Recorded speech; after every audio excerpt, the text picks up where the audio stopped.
All it is what's happening here right now, AGC and land settlement, breaking down the homes of people. For people work hard to build the thing. What's going on?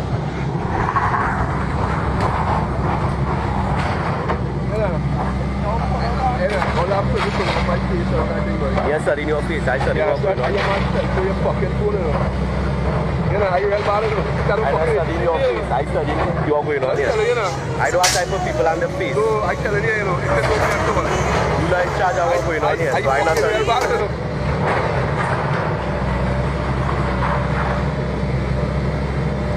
Want to take on the culture and come by me and then?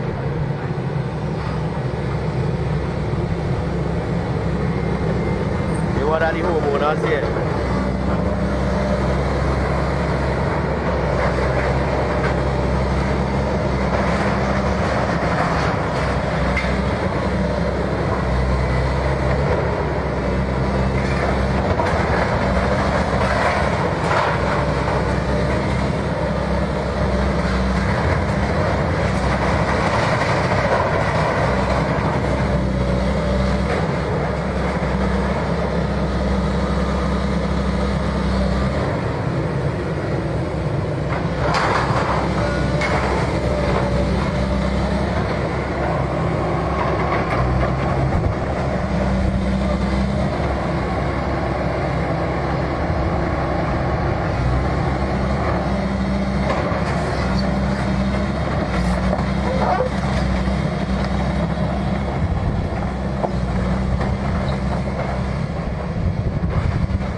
Bossman.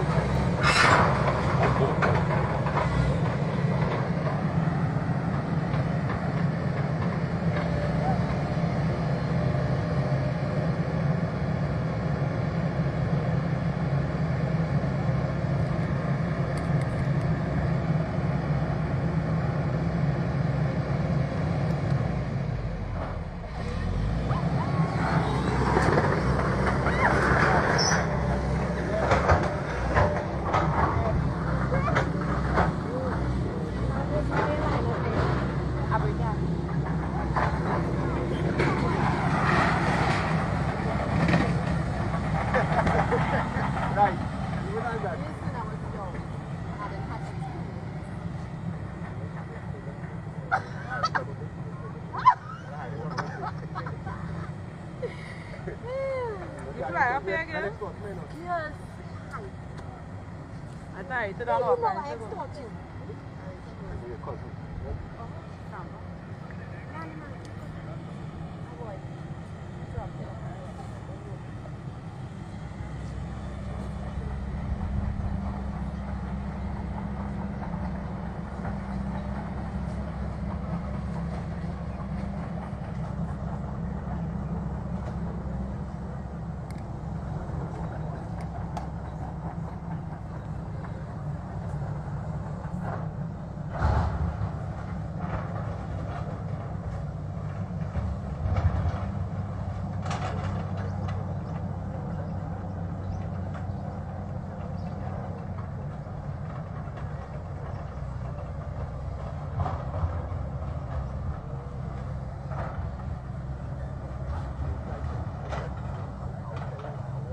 Trust the Commons and them know what they're doing, because they imagine them send people to put on big notice signs, you understand? None of them government office, LSC and state of lands, none of them know nothing about that. We went right out trying to find out what going on. For Foster coming to sit down and stand up and tell we that he know about that. HDC called them last week. Imagine them coming early in the morning to demolish my place. My place is fully furnished. I live in there with my children. You understand? Where them going to put me? Where them going to put me? First I comment and them know what they're doing. Them here and them contractors, them know exactly what it is they're coming to do. Who migrate from where? Or who living in who place? Sufferers don't care who from country. Sufferers don't care who from town. Sufferers only want to know where the next food coming from.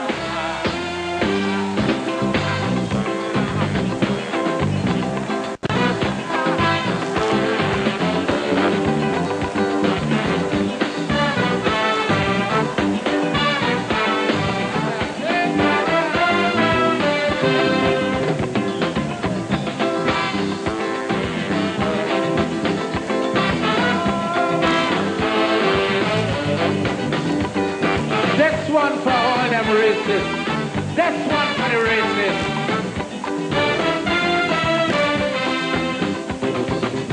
Anytime you bounce up a racist and you hear them running their mouth, it have a whole set of people don't care what they're talking about.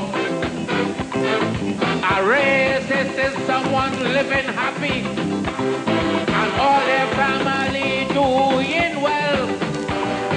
So race talk is really not for people in the ghetto catching hell. Now tell the racists, sufferers don't care about color. Sufferers don't care about race. Sufferers don't care who migrate from where or who living in who place. Sufferers don't care who from country. Sufferers don't care who from town. Sufferers only want to hear where their food coming from.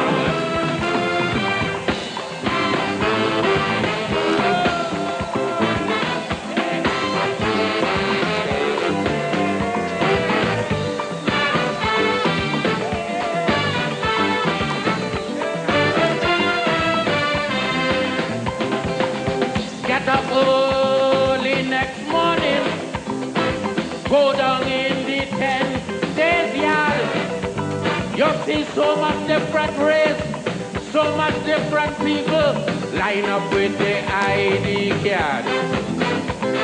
Or visit my village called Talparo, where they get no water for years. So much different race, so much different color, with a bucket sit down shedding tears. Now tell the racists, sufferers don't care about color. Sufferers don't care. Share the link, share the link. Sufferers don't care who migrate from where or who living in who place. Sufferers don't care who from country. Sufferers don't care who from town. Sufferers only want to hear what with their food coming from.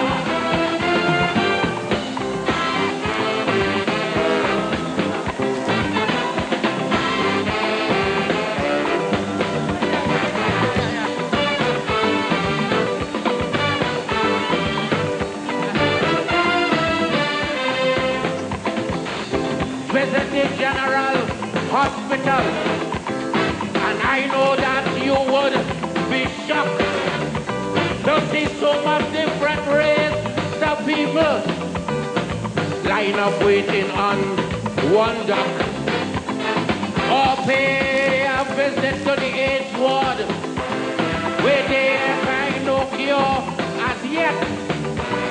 People don't know the race they're facing death. Now tell the racists, sufferers don't care about what? Sufferers don't care about race. Sufferers don't care who migrate from where or who living in who place. What? Sufferers don't care who from country. What? Sufferers don't care who from town. Sufferers only want to hear when that food bomb is gone.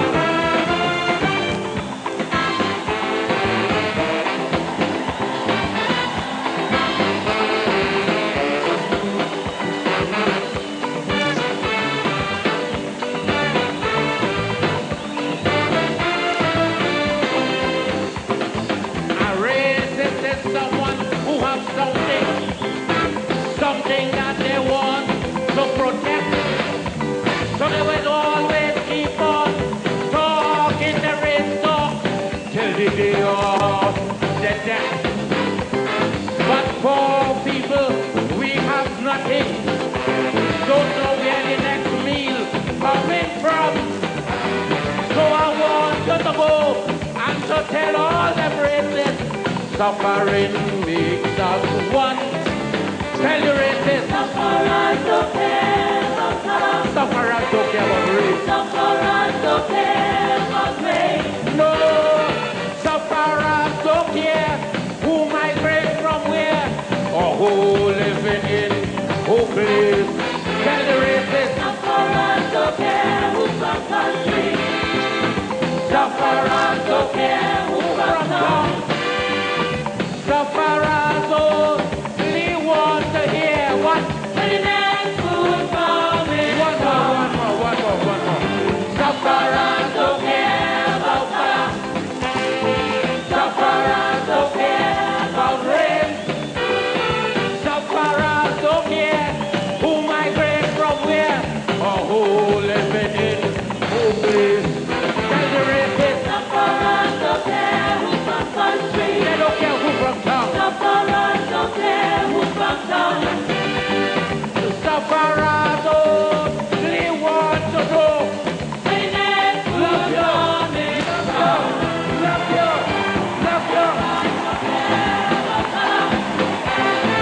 Sufferers don't care about race. Ladies and gentlemen, contestants, number 7.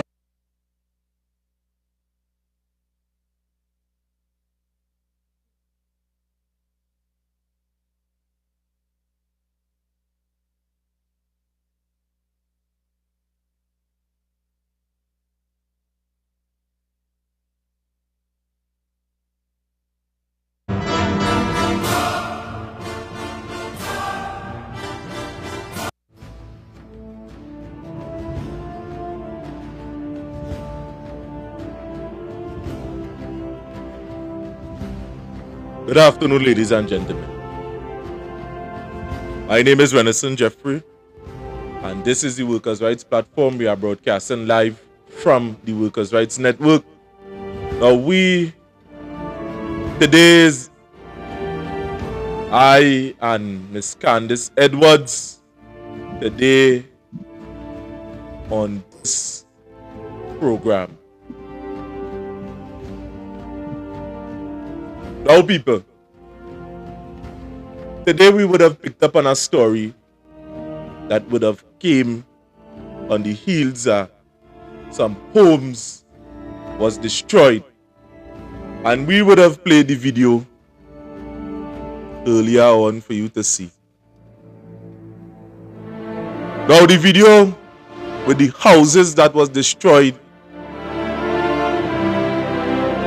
I just want to say, you know, it have a saying with you old people that say, when your house on fire, when your neighbor house on fire, wet yours. And what I would have seen there is in stark contrast as to what would have taken place with Crystal.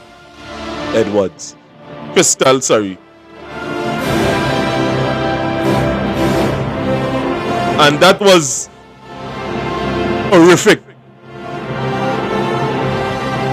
That was horrific. And before we run straight into this discussion this afternoon, in which we are going to have today, I want to take some time. A matter of fact, I introduced Miss Candice Edwards one time. Good evening, everyone. I'm Candice Edwards, and I am happy to have you all here tonight so that we can discuss this horrific act on the government's behalf. Because where you have a government putting out poor people, the citizens of Trinidad and Tobago, poor people out of their homes, and not just poor people, women and children, that is so heart-rendering. This definitely shows that this government really don't care about the citizens. That is so sad, and that is shameful on the behalf of the Trinidad and Tobago government.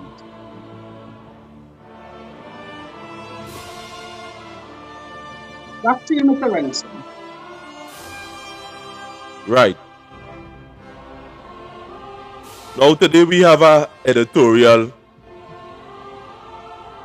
to play before we go into the main discourse of what our discussion is centered around. As I would have said, our main discussion is centered around the incident that would have taken place with Miss Crystal on that particular day. So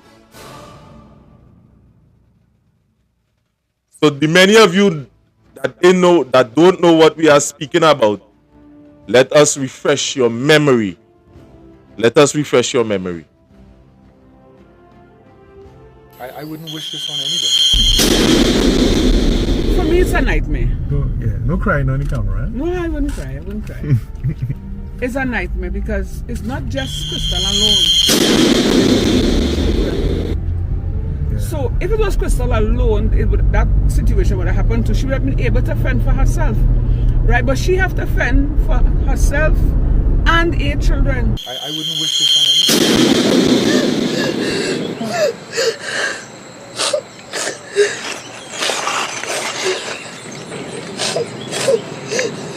Mother of 8 and her children left homeless by court decision. There's a lot of corruption in the justice system in Trinidad right now. Right now, criminals being able to do as they feel because they know the laws and the law does back them.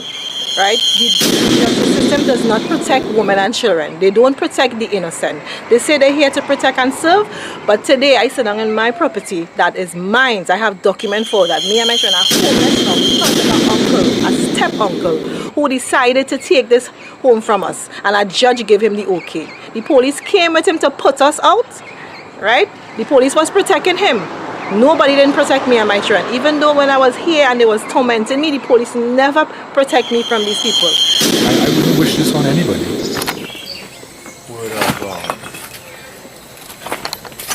Would have come to her premises and seen what would have remained of her home.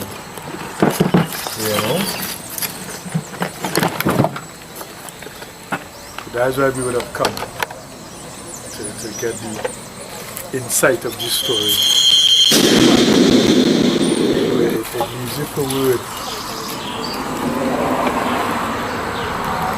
It leaves you a bit lost for words. When you see something like this, you picture, there's no more, the walls are no more. People used to live here.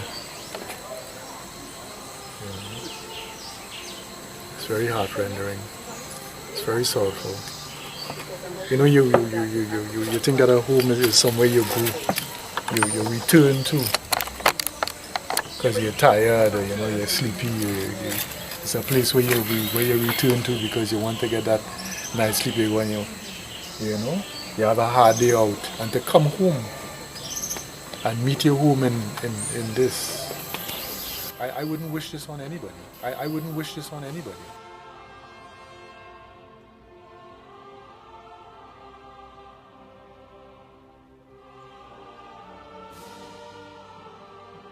Now, to the many of you that don't know,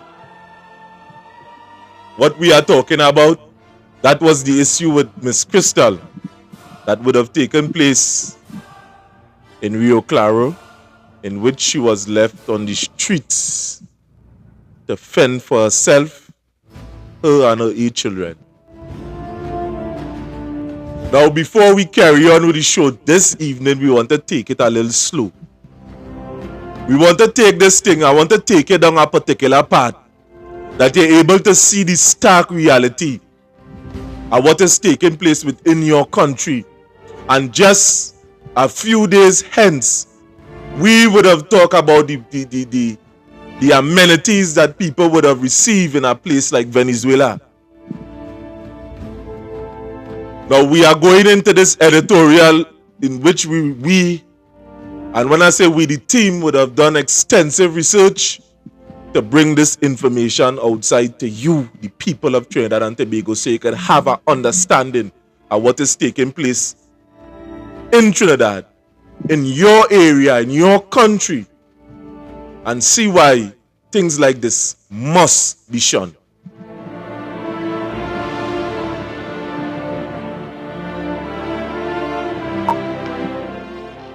Injustice in the courts, a call for fairness and humanity.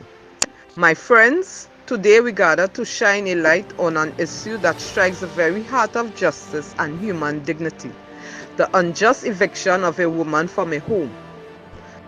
In this land, where the rule of law is meant to protect the rights of every citizen, we find ourselves grappling with a situation where the scales of justice have tipped dangerously out of balance.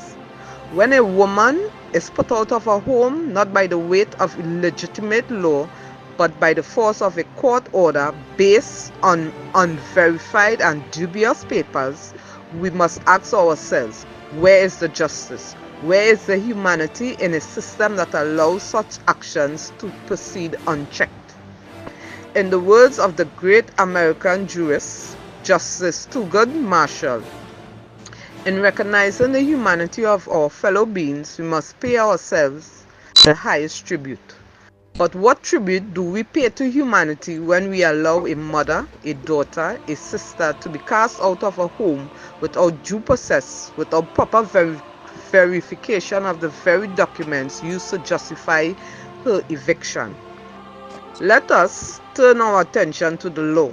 The Constitution of Trinidad and Tobago, in Chapter 1, Section 4, enshrines the right of the individual to life, liberty, and security of the person and the right to the enjoyment of property.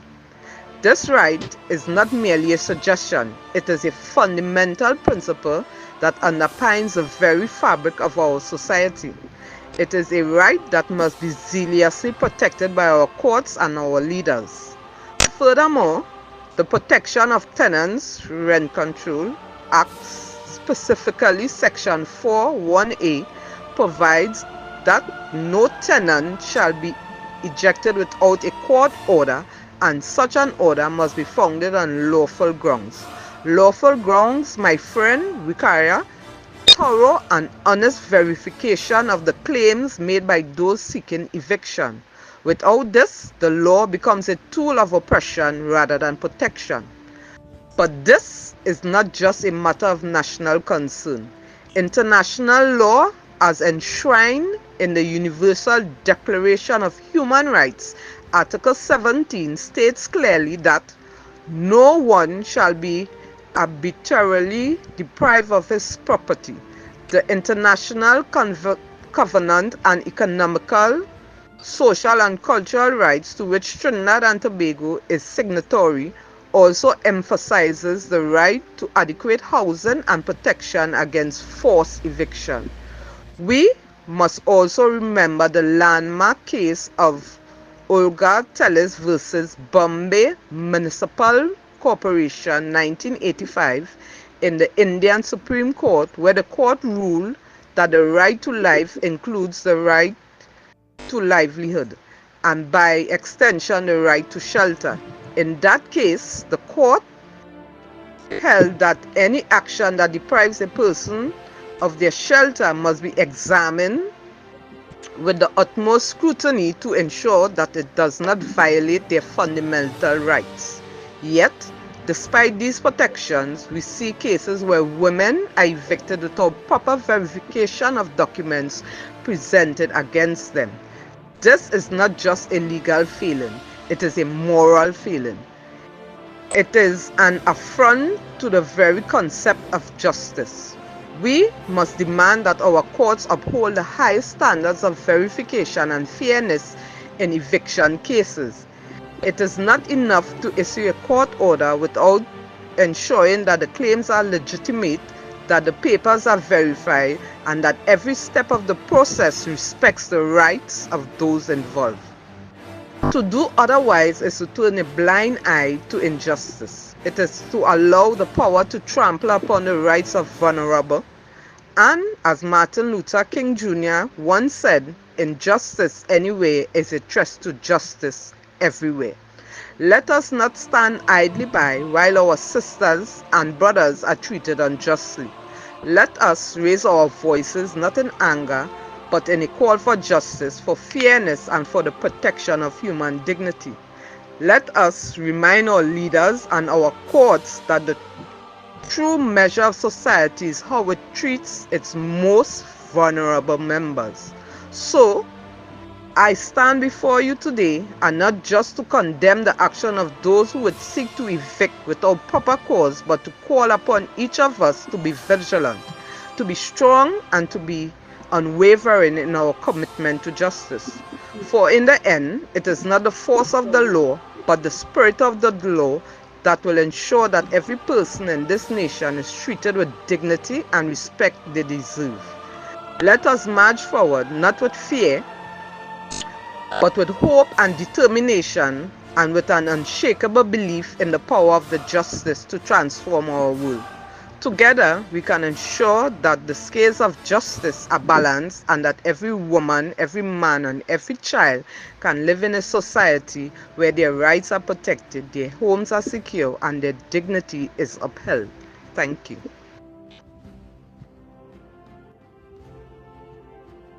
Well, you hear that, people.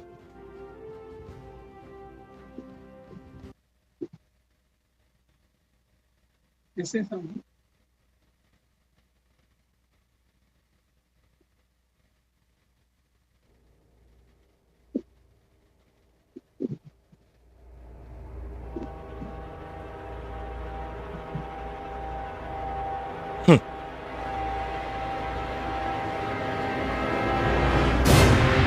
Now, we would have told you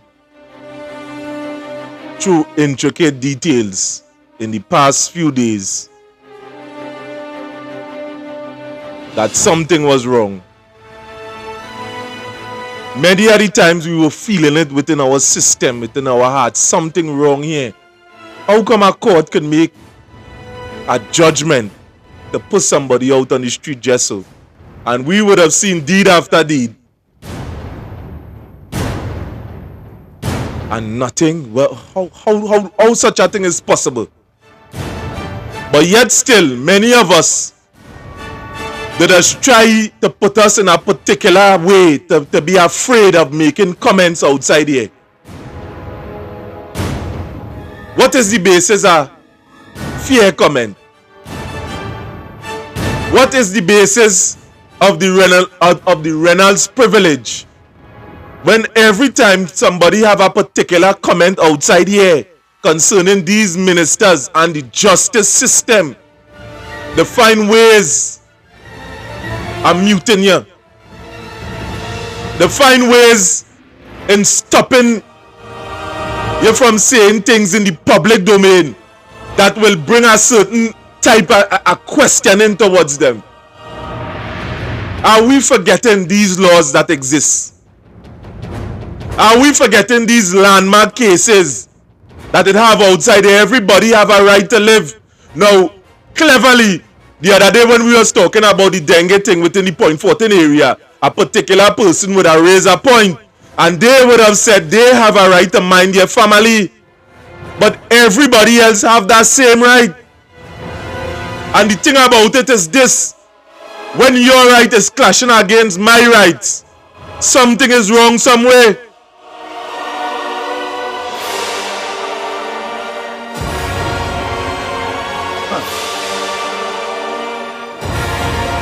something is wrong somewhere. When your rights is clashing against my rights, something is wrong. And some of us just forget where we come there for. Some of us come there for fame. Some of us come there for woman. And what I'm talking about is within the political forum. Many of us come there for our own benefit. And we are forgetting them that are lower than us. Them that vote them into that. Vote them into office, a matter of fact, for want of a better word. Need the assistance of these MPs.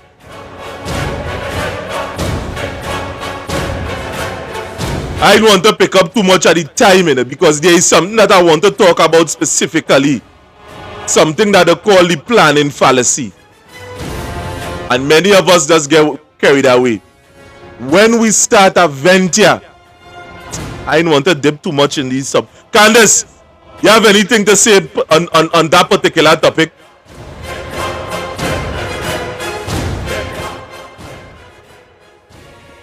So there's a part here that sticks out to me, right? When a woman is put out of her home, not by the weight of legitimate law, but by the force of a court order, based on unverified, dubious papers. And that is exactly what would have happened to Crystal.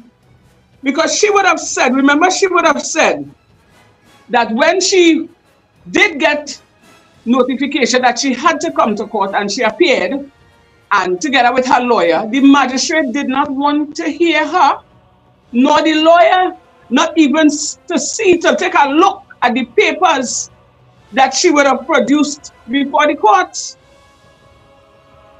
So one must ask themselves, where's the justice in that? Where's the humanity in a system that allows such action to proceed unchecked? So as a matter of fact, the magistrate didn't take the time out to check her documents. She just passed a law to evict this woman out of her house with 8 children. And we are living in a country where they say every creed and race finds an equal place. So then that saying is just only for some people.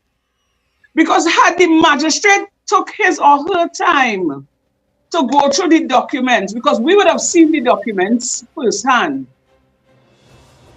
and the document had didn't state anything that the uncle would have had, any rights to the property. So it leaves the question in my mind, what document he would have gone before the court to show. And then not only that, the magistrate didn't take his time to check that document. So then what about human rights? That clearly shows that Crystal and her 8 children have no rights. They just, they're just living. And today, she's out on not on the streets, but she's by a relative, begging for shelter. And I would like the whole of Trinidad and Tobago to look on and take their time and take heed. Because I could remember the government saying that people before party. Now this woman is in need, right? The court passed a judgment to evict this woman, and the gentleman would have taken it upon himself and to demolish the home, putting she, Crystal, and her 8 children out on the streets. And I am sure these videos would have been worldwide, and not one of them would have had a little bit of, a heart towards this woman and this 8 children. This woman is a citizen of Trinidad and Tobago, Trinidad people. Citizens of Trinidad and Tobago, I want all to listen and put all yourself in Miss Crystal Joseph too, in her position. This woman was crying. You actually see the video, and this government is showing no compassion at all. None whatsoever. So then what's the reason for voting? Look at the video Mr. Renison would have played earlier on. Another guy, Mr. Foster Cummins, would have gone into a settlement area and started demolishing people's house. And a woman would have been saying... That is Foster Cummins' constituency. And the person would have reached out to Foster Cummins and he would have said he know nothing about it. But she is claiming that he know about it. He had, but what I'm saying is, look at what look at what they're doing. They're demolishing people's home, and the woman was crying out, you know, that she has her thing in her home, she has her children. So that clearly shows that this country gone mad. They're just taking it upon themselves and just putting people out of their comfort zone. So where would this woman go? Where? And they were the ones that say people before party. This is such a distasteful, sad state, eh? To see that you would have voted for a government that you would think that they would have your best interests at heart. They would try to secure you in the right way. And they will turn a blind eye. And people crying out, literally crying out for mercy and for help. And they're stretching forth their hands at all. As I say, I would like Trinidad and Tobago, only put all yourself in these people's position. You know what this stuff? Have a home and come back after a hard day's work or a long day out and meet your house on the ground.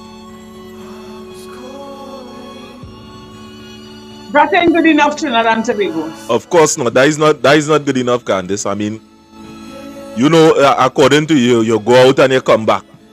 And in the pit we would have just played there was another guy in the pit that was cussing the man who taping, and there was police on standby. And what I can understand is that how it could have police on standby there and a man cussing in front of you, so police are only there to keep the law when people protesting then. Because they would have tear gas people in Port of Spain, they're locking you up if you only cuss.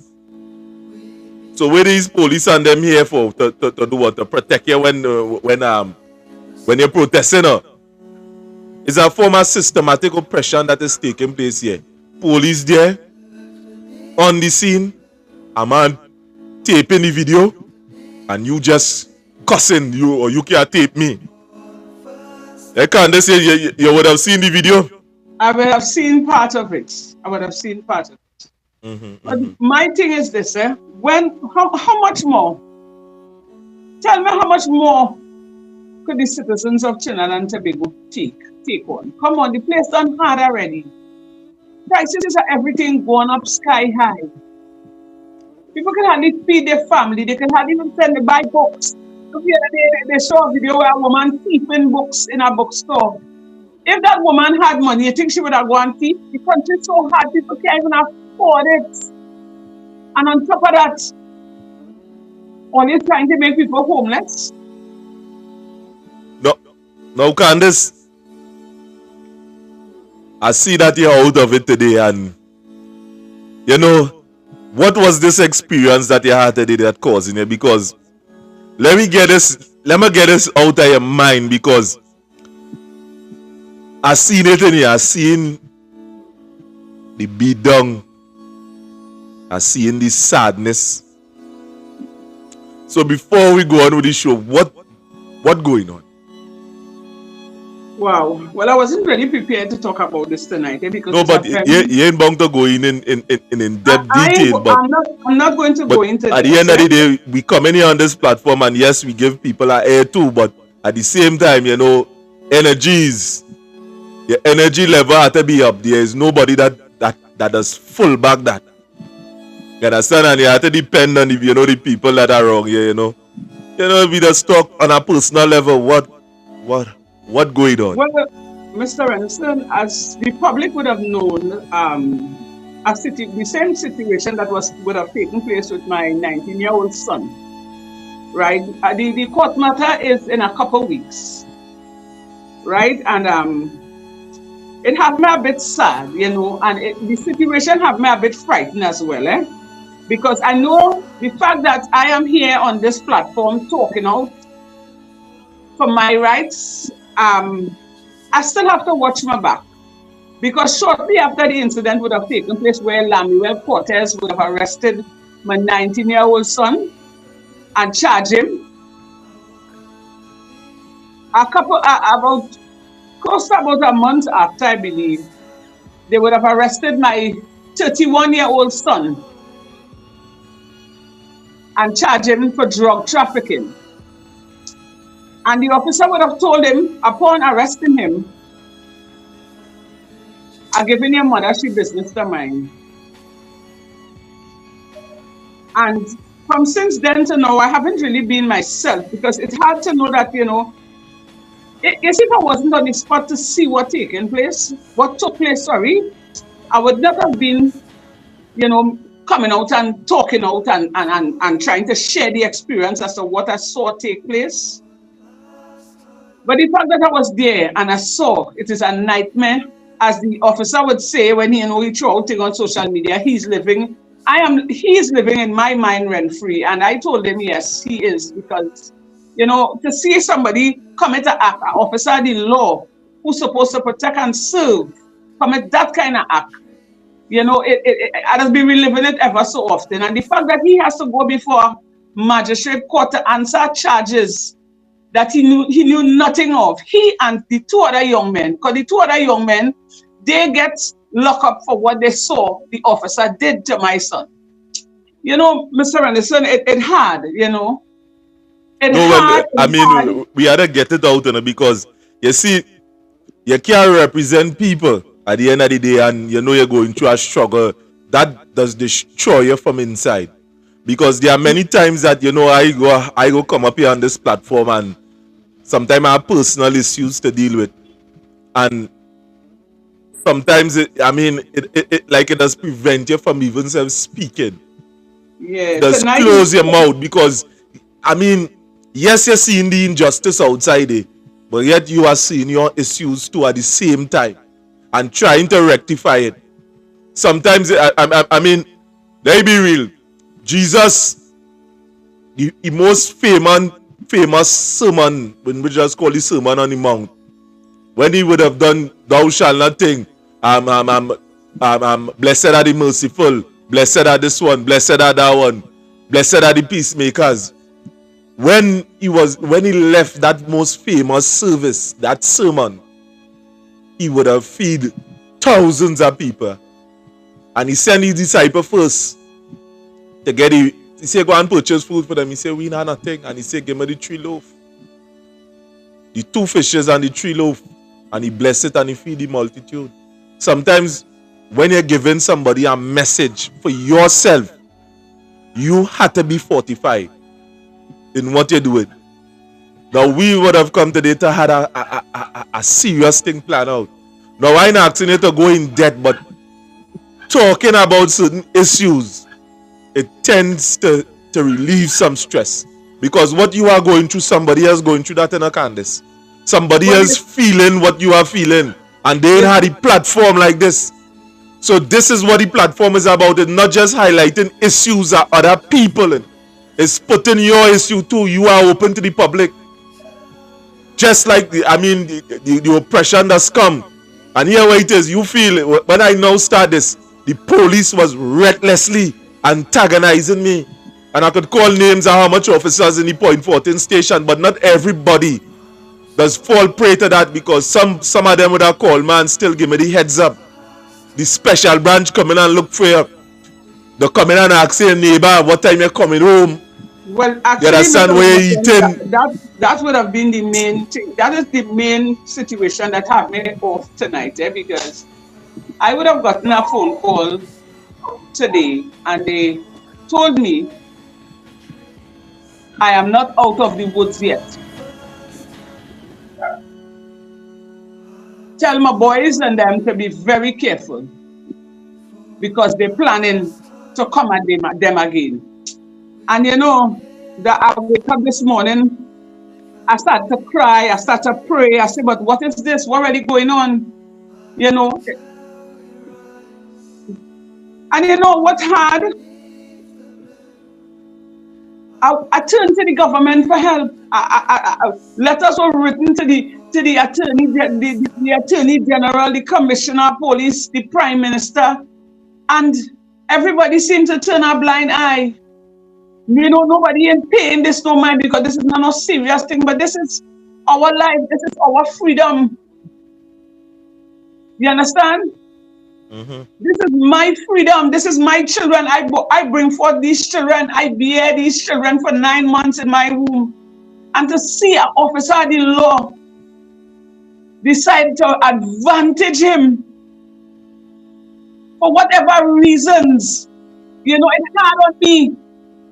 It's fortunate that I was there to actually see with my own 2 eyes what take place, but up to now, Mr. Renson, I haven't been the same.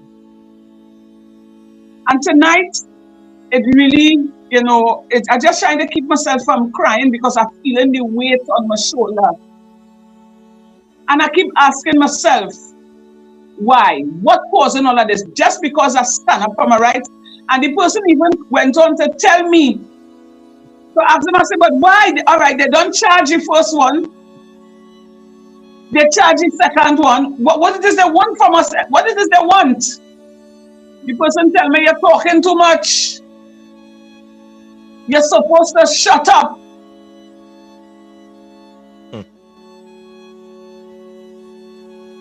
So I must stand by and see people, well, an officer of the law committing a crime, a gruesome act on a bystander. Yeah, but Candace, don't say no bystander. That is your child. That is your son. That is your son. You see it happen. It's a difference. I mean, when you're outside of a situation, who feels it knows that is your son. And then to top it off, you meet the eldest one, and just before you arrest him, you tell him you're giving his mother she business to mind. And you would, I've been honest with you, since after that, my eldest son don't speak to us, you know.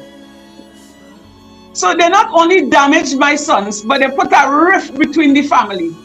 Because he's telling himself no. He say, ma, you know, better you let Jabari take he beat up and then say nothing. Because look how they're coming at me. Now, the people who are watching on the screen now, that picture that you are seeing on the screen, the entire video is on the Workers' Rights platform. Search for that video with that thumbnail. Kamala Prasad Bisesa says she will help. And Candace right here, she could tell you for she could tell you for herself what would have taken place. Well, Mr. With that whole situation, because Candace, as I say, we can't move on until, I mean, we are sometimes still. Let me get this thing outside here. Let me get it out. Because at the same time too, I mean, when you're looking for help from people, from the ministers, from them who are in power, tell them how they would have left here outside here in the cold for the wolves.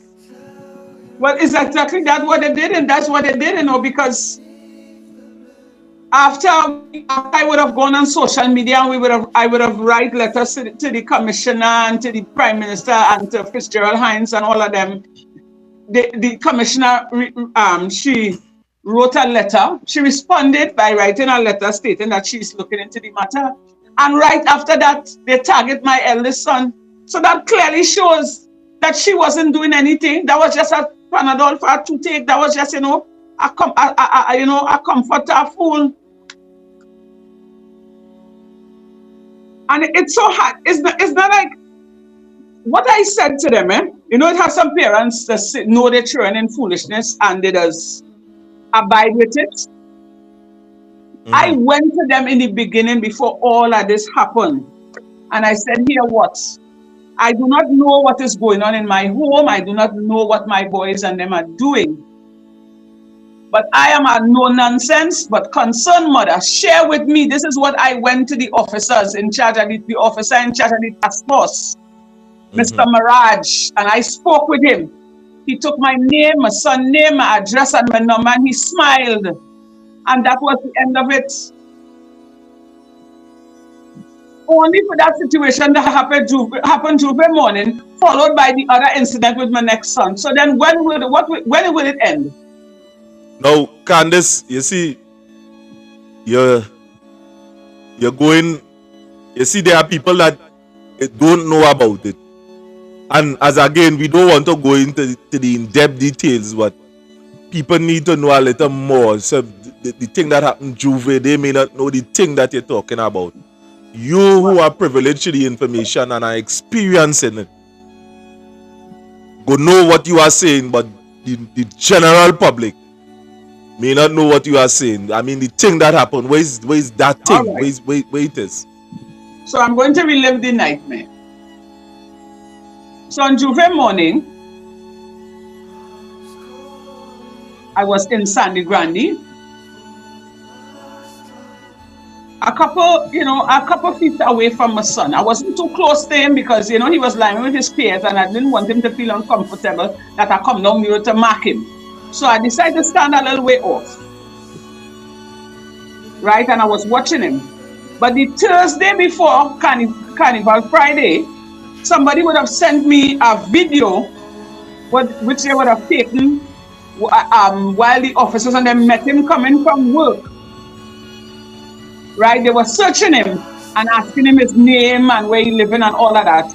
And they took a video of the officers doing that and they sent it to me. So that led me to go to the station to find out, well, where are they taking a picture of him for? What is he doing? Is it that he's in something that I don't know about?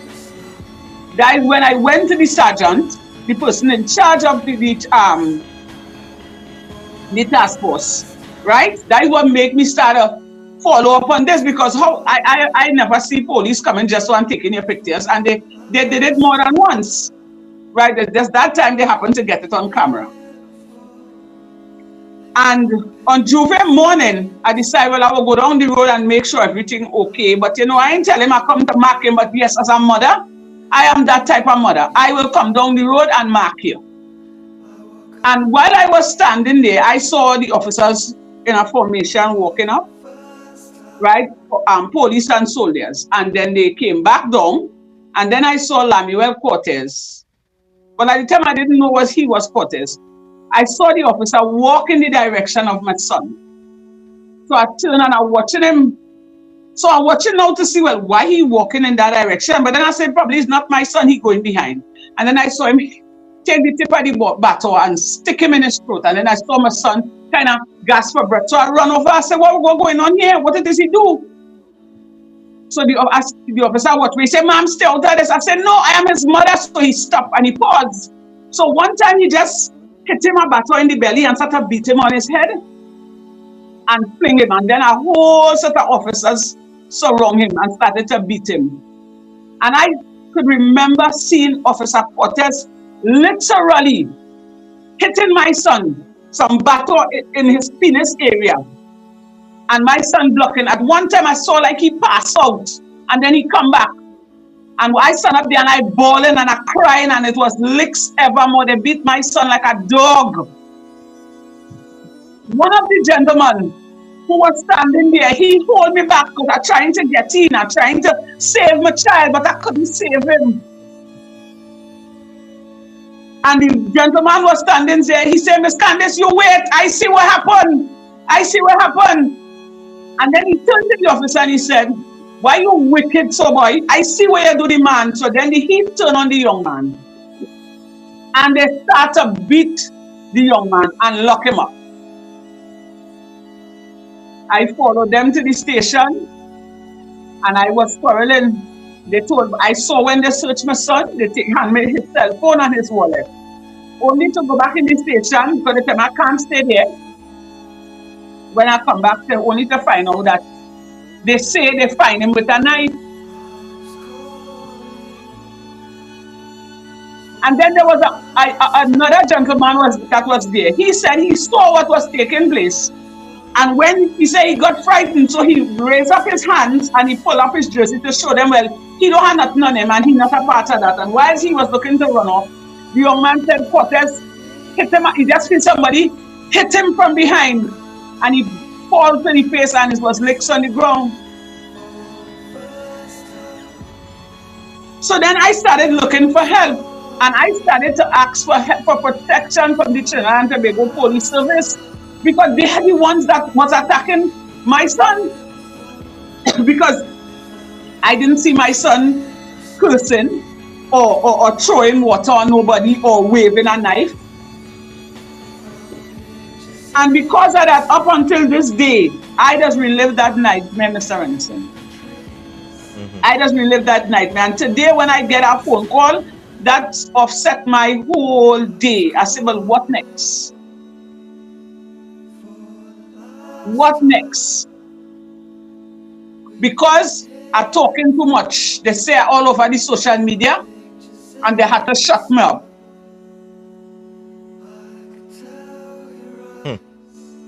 And I would have turned to the government. I'm not lying. I went to CNC3. I went to TV6. I called this guy, one of these journalists in Sandy Grande. His name can't really come to me at the moment. When we decided to run this story, Mr. Banwari. When we decided to run the story, a lot of young men up in the back came out and was saying their part, which I didn't know anything about that. And they would have called the same officer Cortez name, saying that Cortez doing them this and Cortez doing them that and Cortez terrorizing them. You understand me?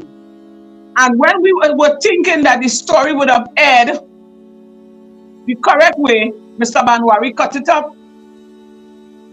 So then I realized something in the matter besides the person. They don't want this truth to come out.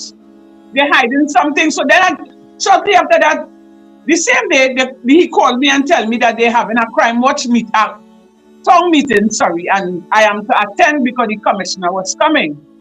So I said, okay, because I tried to speak to the commissioner. I even write her a letter and was to no avail. So when I heard she was coming, I decided to go to the town meeting only to find out the commissioner wasn't nowhere there. And that the plan and plot was to lock me up in the town meeting. So when I heard of that, I and the few people that came with us who would have had problems with Lamuel Cortez, we decided to leave because that wasn't the platform for us to talk. Because how could you sit down on the river stone and talk about the river? Then I heard of the crime watch meeting that Ms. Kamala Prasad, the Cessa, was hosting in Sandy Grande. That's on the Market Road. I decided to go. And when the floor was open, I took the mic and I went up and I started to talk because I had a pressing issue and nobody wanted to listen to me, not even my government, the government that I would have voted for, my prime minister, the commissioner. I cry out to this woman, although I made countless videos. I made countless trips to the commissioner office and was unable to see her. And then Ms. Kamala Prasad, the Cessa, heard me talking and she decided what she's going to send some lawyers to represent the 3 young men that were assaulted by Lamuel Cortez. So in a couple of weeks, my son, my 19-year-old son, has his first court matter. And it's not to say he was doing something wrong, because if the son was doing something wrong, and I saw that, I would have come out and say it, because I am not the type of mother to encourage foolishness. But it hard to see that an officer of the law committing a crime and hiding behind the badge. And he still continues to work. He's working. He just be on my TikTok page sending smiley face and making comments, and I don't take him on and I'm not blocking him. I'm leaving him right there. And you know, I reached this stage now. I'm so tired. I'm so fed up because you're crying out for help and the government ain't paying you no mind. As if you're dead, you're dead. If you live, you live. So I reached this stage now. Here what's going on? I ain't going to stop talking or they have to kill me. And if I have to die talking, I'm going to continue. You know why? What I saw the officer did was wrong, and I could imagine how much other people he would have done those kind of injustice to and get away. Because while I went back to police complaints, the Saturday after the incident happened, the senior superintendent, who is his uncle, I get to find out that after, sent 2 officers at my home to take a statement from me to find out what took place on Tuesday morning. And I turned them away. I said, because when I was in front of the station Tuesday morning and I trying to tell all you what it is I see one of all your officers do, nobody didn't pay me no mind. Because the story hit social media, now all they're trying to call me to talk to me.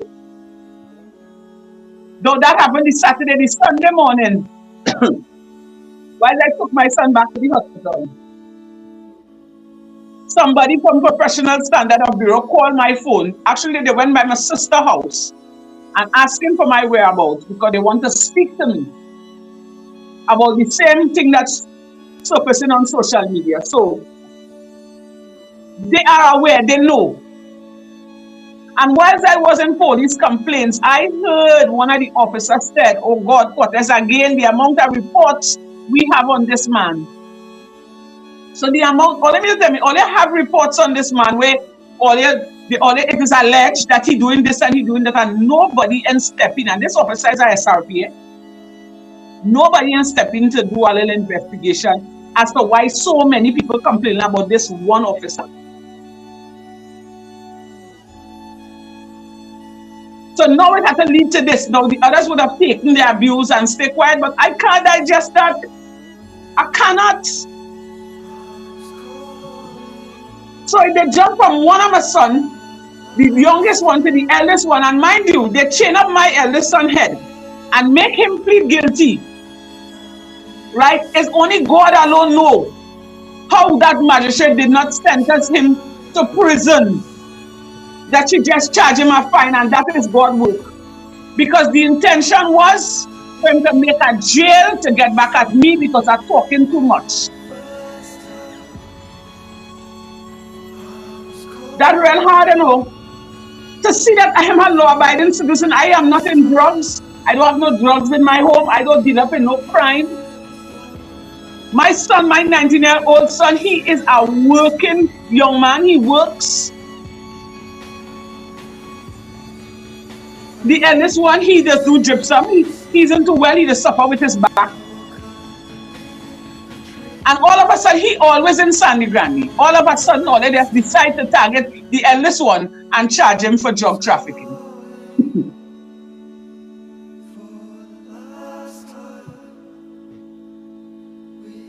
That is so hard.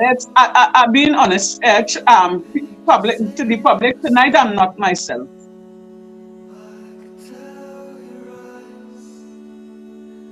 As a mother, having to go through this alone, and you're looking to your government for help, at least to come in and do a proper investigation and come ask people. That's why I told them, if all they don't believe me, from the end to the other end of Sandy Grandy Main will have cameras, fully footage, and all they will see for themselves, because it's not only the 2 other young men saw, and it have other people that saw what took place. And that was the talk of Grandy, because they find that was advantage, because everybody have the same song. They saw the young man, which is my son, standing there with his hands behind his back. My son can't even dance. So instead of there, just jibbing. And this officer decided to take it upon himself to come and bully my son. For what? I still want to know what is the reason why all they target my son.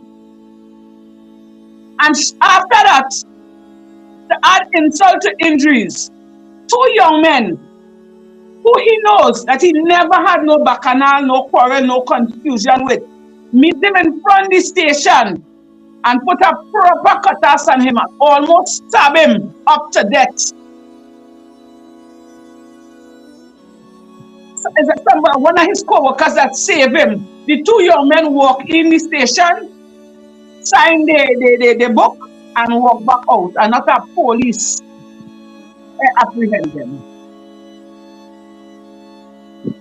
Somebody would have told me the young man made a video talking about how he beat him up and then he walk in the station and sign the book and walk back out.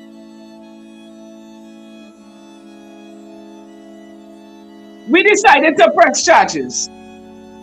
The officers came to my house, take a report from my son, we provide them with a medical. And up to now, nothing has been done. And the two young men are continuing to sign the book every whatever, how much days they are one sign, and nothing is being done. So right now, we really like sitting down. I can be lying down in my bed and they can firebomb my house. They can meet me on the streets and hit me some bullets. They can kill my sons. Where's the justice in that? Who coming to save us? Because the police surely ain't coming to save us, you know. Because right now, me and my children are public enemy #1. And the only reason they must ain't probably out we like to unalive us yet is because they're probably talking here and they're telling themselves that, you know, the arrows go point in their direction if anything should happen.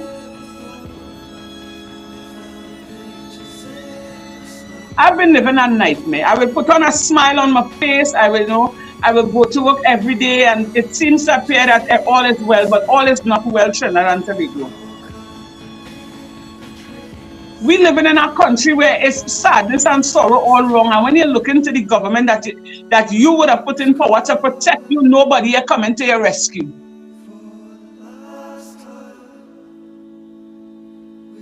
But you know, if I was to buy a gun, I'm not inciting violence, and say, all right, I'm taking one for the team and find all of them and Lego some bullets ahead, you know, the police was going to come and arrest me. Because right now I'm frightened for my life. I'm frightened for my boys and them life. I am frightened. I am living a nightmare. But who cares? And you would think the commissioner of police is a woman. And a woman to woman, a woman will understand a woman's cry, a mother's cry, because I'm sure she's a mother too. And pay close mind and close attention to the situation. And try to investigate and deal with the situation. So I now know why some of the citizens in Trinidad and Tobago taking the law into their own hands, because they ain't getting no justice. And to see, we didn't go out there to look for trouble. The trouble come.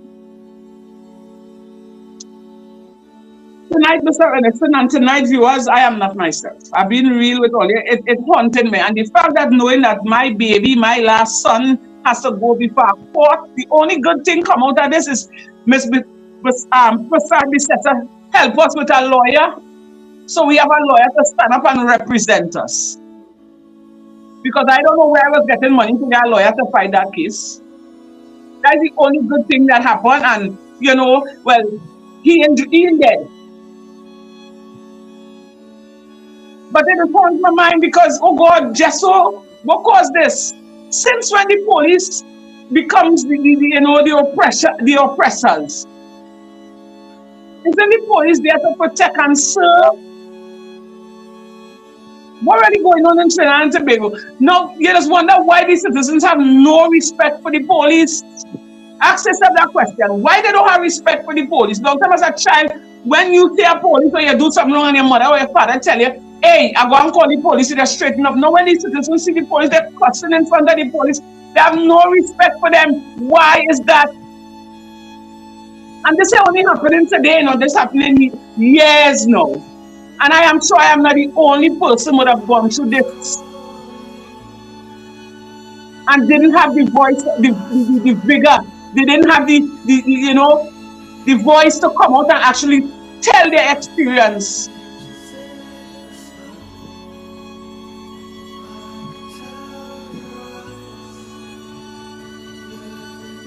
This has bring so much hatred in my mind. I've been honest. I talk in my mind tonight because I asked myself what it is going on, what it is my children do to deserve this. Because I asked the question, I went to them. Not once, but twice. I went and I asked the question, what it is going on? Let me know, because I am that type of mother. If my children in foolishness, I want to know what I'm dealing with.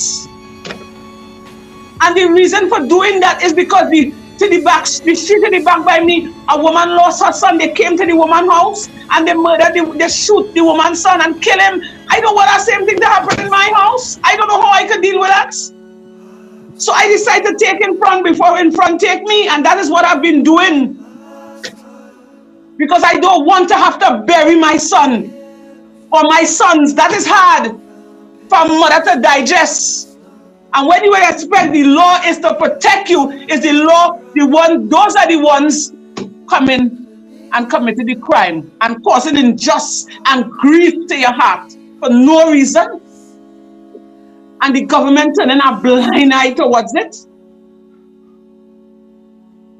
Where's the justice?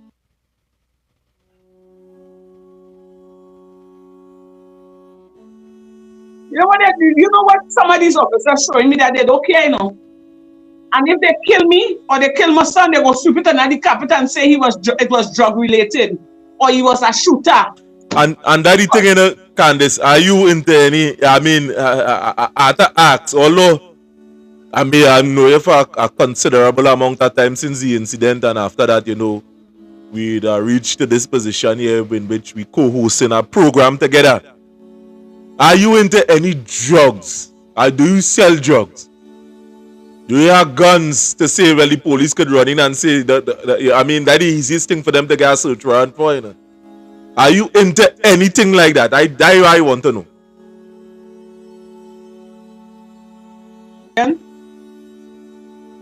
I'm not in any drugs, dealing with any drugs. I do not have any guns.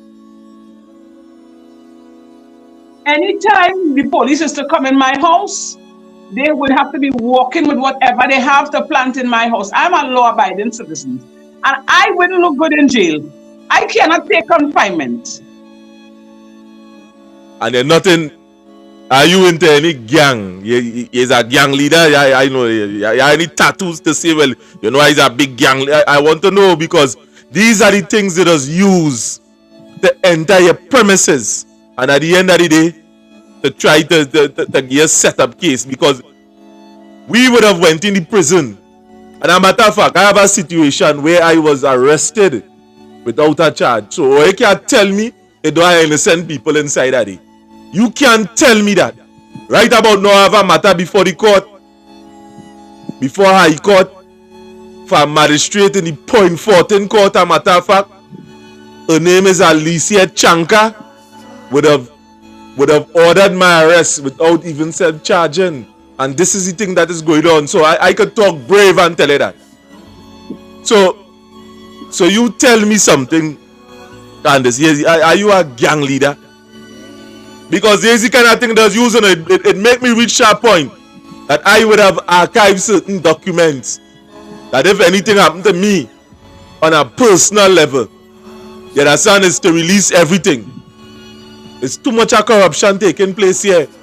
The amount of information that some of us send and we see we release it. Police running block and thing. And charging 50 and an ounce. And that kind of chippiness that going on. Videos. And we know what we're doing here. It's dangerous, you know? This is a dangerous thing, you know, but somebody had to do it. Somebody had to take up the mantelpiece. They cannot kill all of us.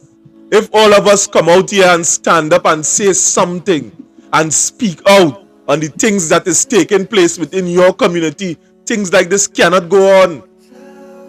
And the public needs to take notice. We have to stand up and say something.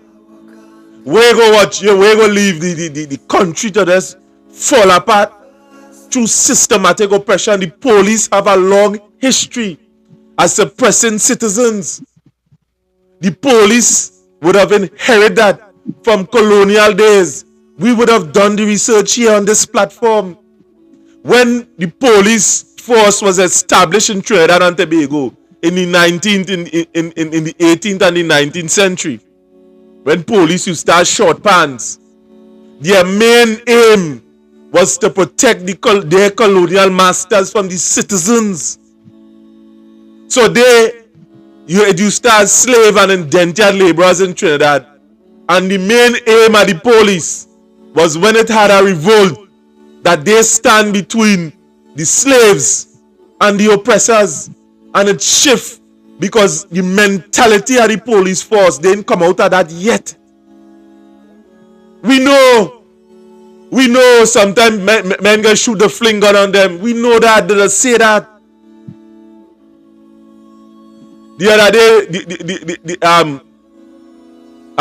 Gill, Officer Gill, and Jeremy, I forget how it go, but he would have gotten shot from a TTPS bullet, and they was claiming that he is the one who shoot the man.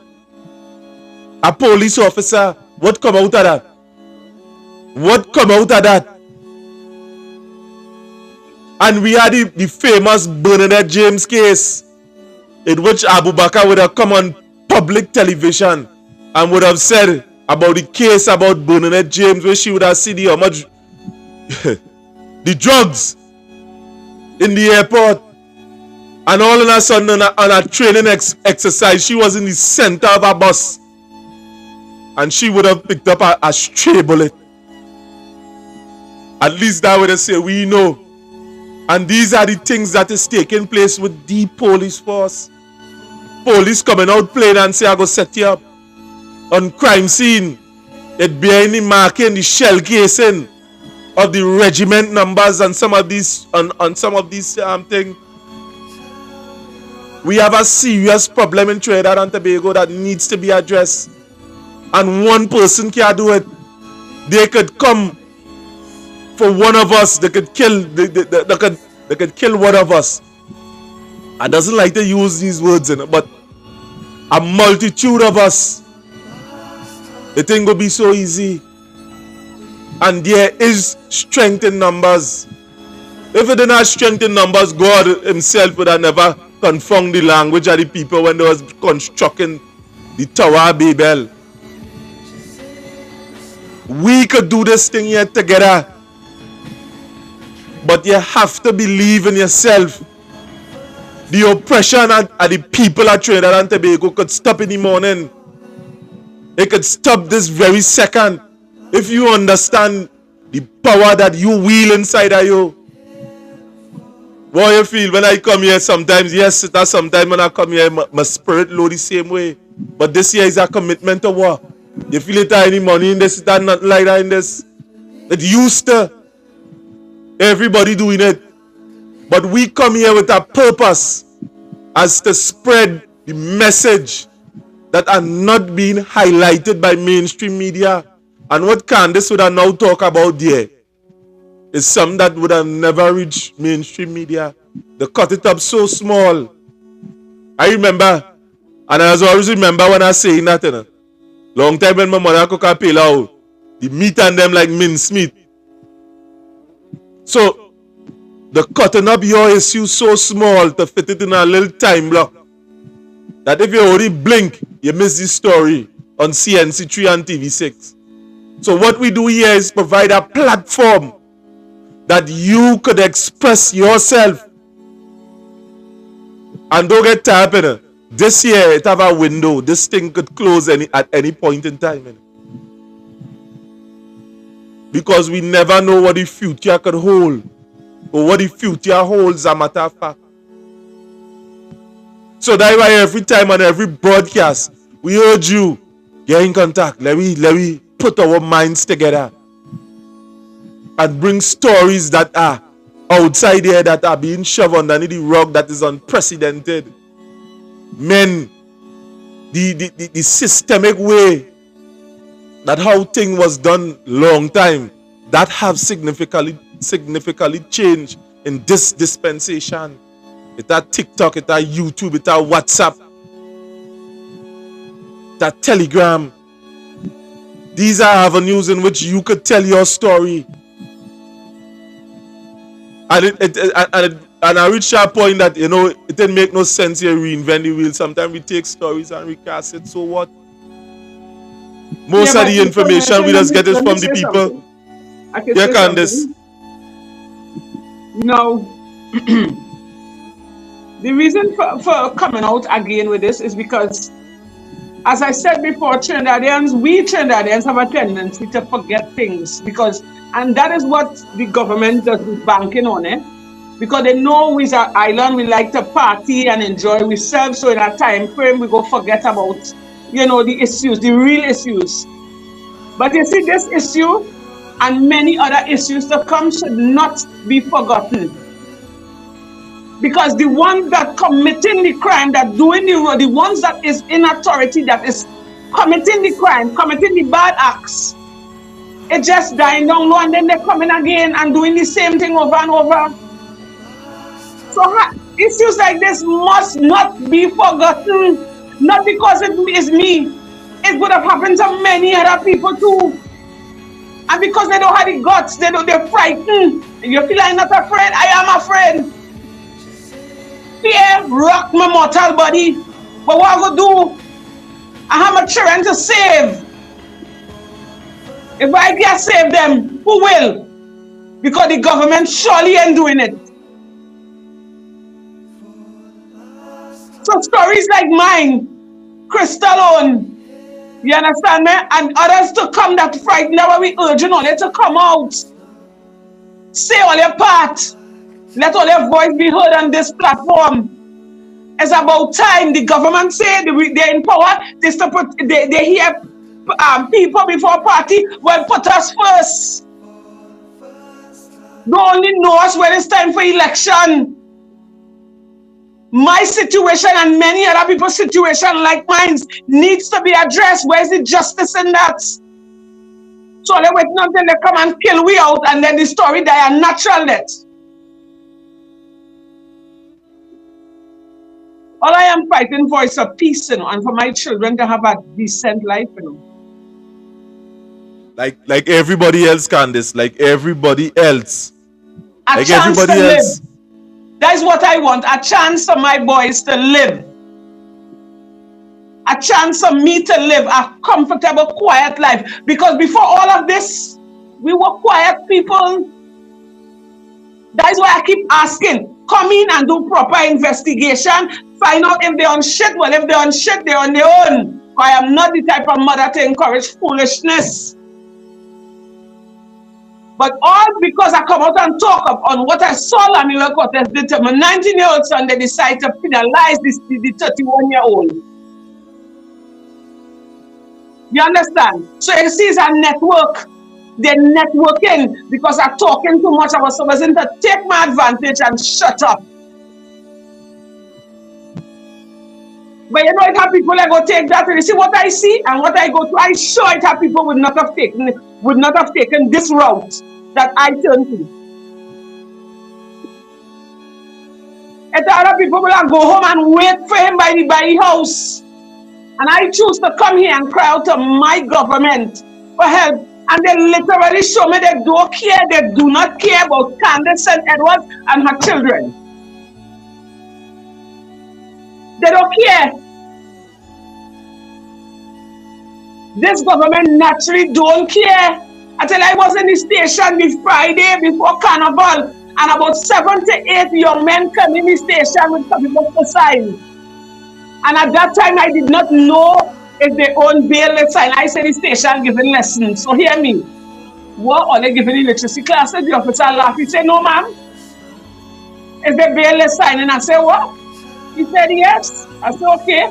When he reached about the 7th or the 8th one, he got, what they give you? So I went to the officer. I said, what do you mean what they give him? He said, ma'am, you don't know what's going on here. Young man, what they give you? I looked to the heavens and I hold my belly and I said, Father God, I pray that this never happened to any of my boy children.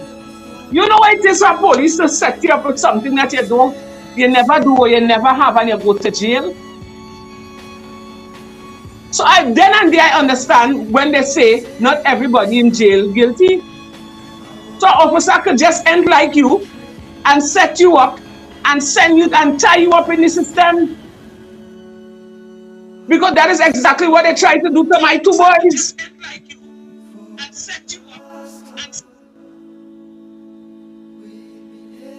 And where's the justice? Who coming to rescue us? Who is coming to secure us, to make sure that they leave us alone?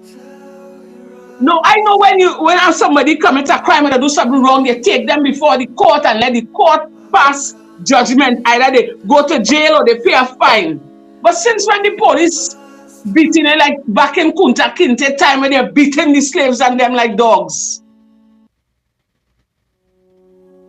And you know what's the sad part? It have good police out there, you know. It have police naturally out there doing the honest job, you know. But you see the ones who on the foolishness, them making the whole bunch of apple look like every one of them have worms in it. I would have listened to Dr. Para Maharaj night before when he said, when an officer over there commits a crime, they must deal with them very severely. And as a matter of fact, they have a separate prison for them. If the officers committing crime, they do no kind of foolishness, they're catching them in slackness. And that has be an open and shut case, they get a pat on their back, or they go home on suspension with pay, wasting taxpayers' money. Look at the situation where they in Grandy Station, when they were to throw hot water and burn a man's penis in the cell. It was all over the news, and I was so shocked to know by witness. This man in the cell, Sandy Grandy Police Station cell. In Grandy Station? In Grandy Station, and the officers would have done that to the man. Candice, that story, but I mean, you say that happened in Grandy Station, and Mr. Renison, was all over the news. It was all over the news. My sister boyfriend, he got caught up in that. But the man happened to, I believe, to clear his name because he wasn't in the act. He wasn't the one that actually did it. But he would have passed to the station that night when the incident happened. So everybody name jump up in it and everybody went on suspension. But the fact of the matter is, what happened? All right, you apprehend the man. Why not just take him before the magistrate? And what is the function of a magistrate then? If the police taking the law into their own hands,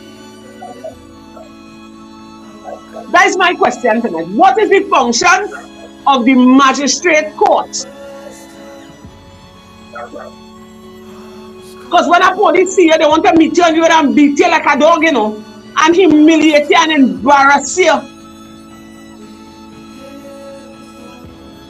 I see police cuffing big man who could be their father and doing them wickedness, and they're taking it because why? There's the police, but then after all is said and done, people fed up take oppression, you know. It's until people start to really come for some of them who doing people wickedness, then they go understand, you know, and not inciting violence, you know. But that is not what the police service is about. And the Trinidad and Tobago government, they're not doing nothing about it. They're not doing anything about it, you know. It's like A for apple, B for bat, C for your blasted self. So I could relate to the man in Tobago when he said, enough is enough, he will walk over behind the ass, he's going to call for the ancestors, and I could agree with him, I could relate to him. Because you ain't getting no justice nowhere. So then here we're going on, let me see the court fight over here. So our country starting to become like Haiti. And who causing it? If the head are good, the tail can't be good. Look, tonight I have so much anger and so much hurt in me, Mr. Renison, that I don't even know if I am going to sleep tonight. I don't know how much they will function tomorrow. Just the fact that I get that call where they tell me to be careful because they're coming at me again. Because I ain't stopping talking. And that is the Grandy Station. Yeah. But the person didn't call me from the station. No. What I mean, the police from that station. Yes.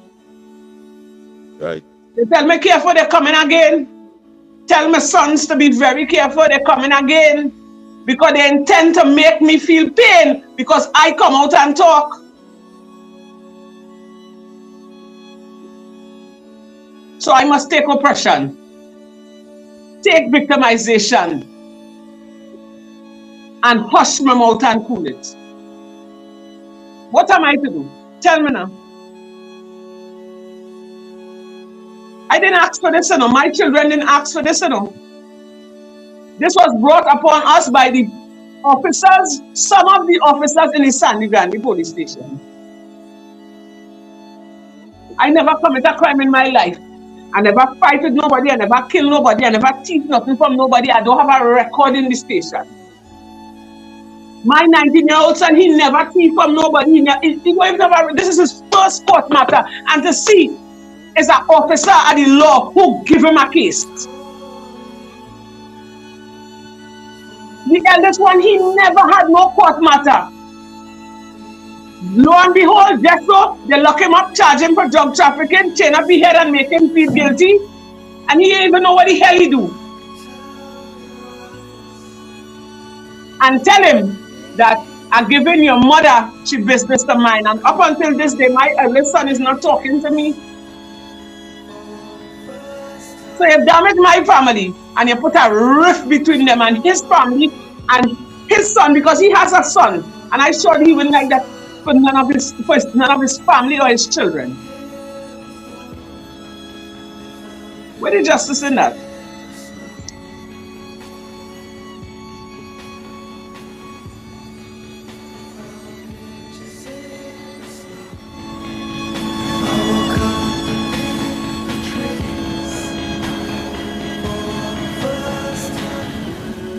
Where is justice in that?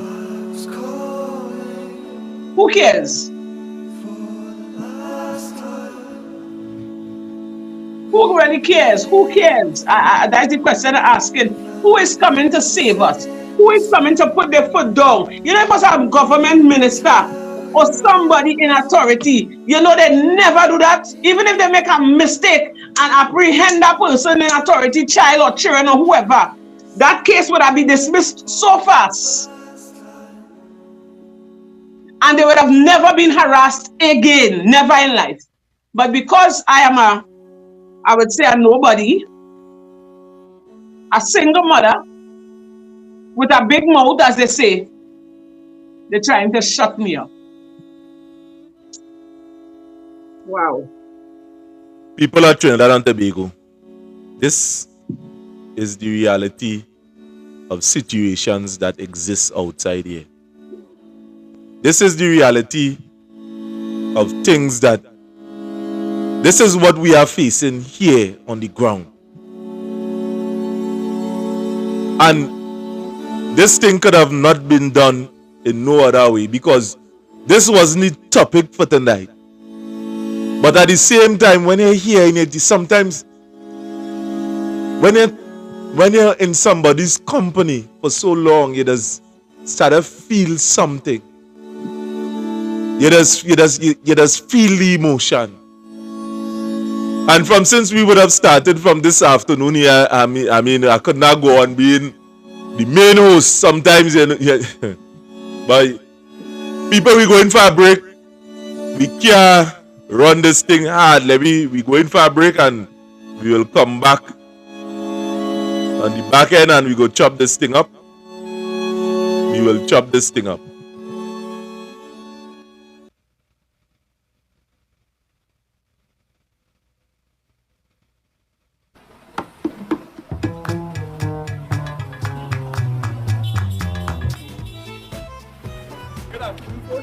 First, the boy Sheldon. This afternoon, we here, the Workers' Right Chapter. So this afternoon, we came to promote our new program, Advocates for Justice, which will be on Tuesdays, Thursdays, and Saturdays. But while we're here in Port of Spain, this is your favorite punch place, Sports Power Energy Center.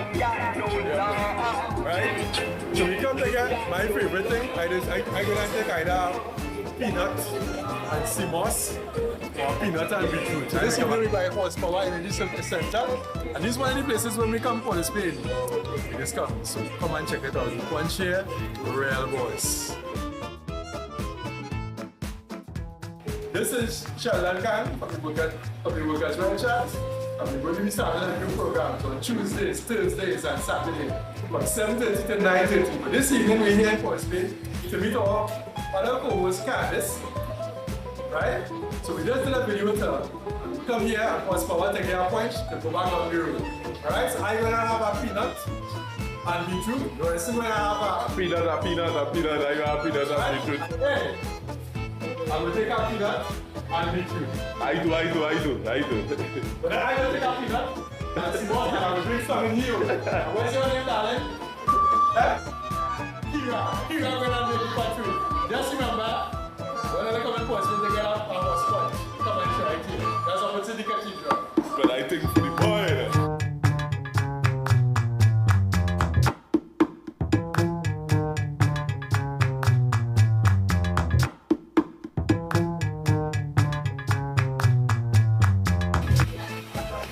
This is the peanut and simos. And this is the peanut and beetroot. And it's given two small cup. And the remaining cup there is where you have to drink cold. I know it's a little bit now.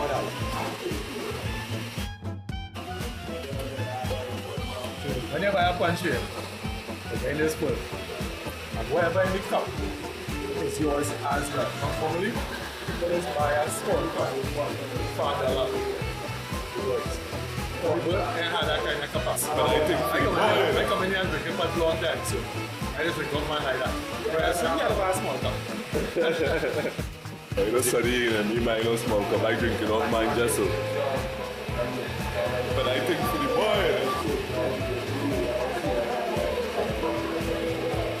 horsepower.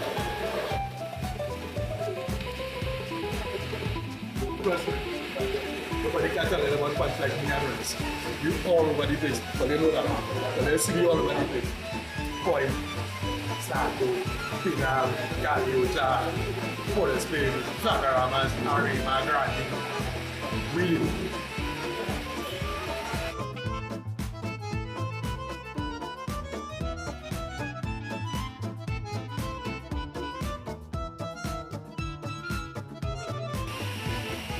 Right. That's Kira, by horsepower. We only move again.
Right. Sorry about that. I know we didn't have no audio just now. I hope you understand why we would have taken the break. Is that the emotions of the set was powerful. So we had was to take that break. Candice, I know you would have expressed within the break that you're feeling that type of way now.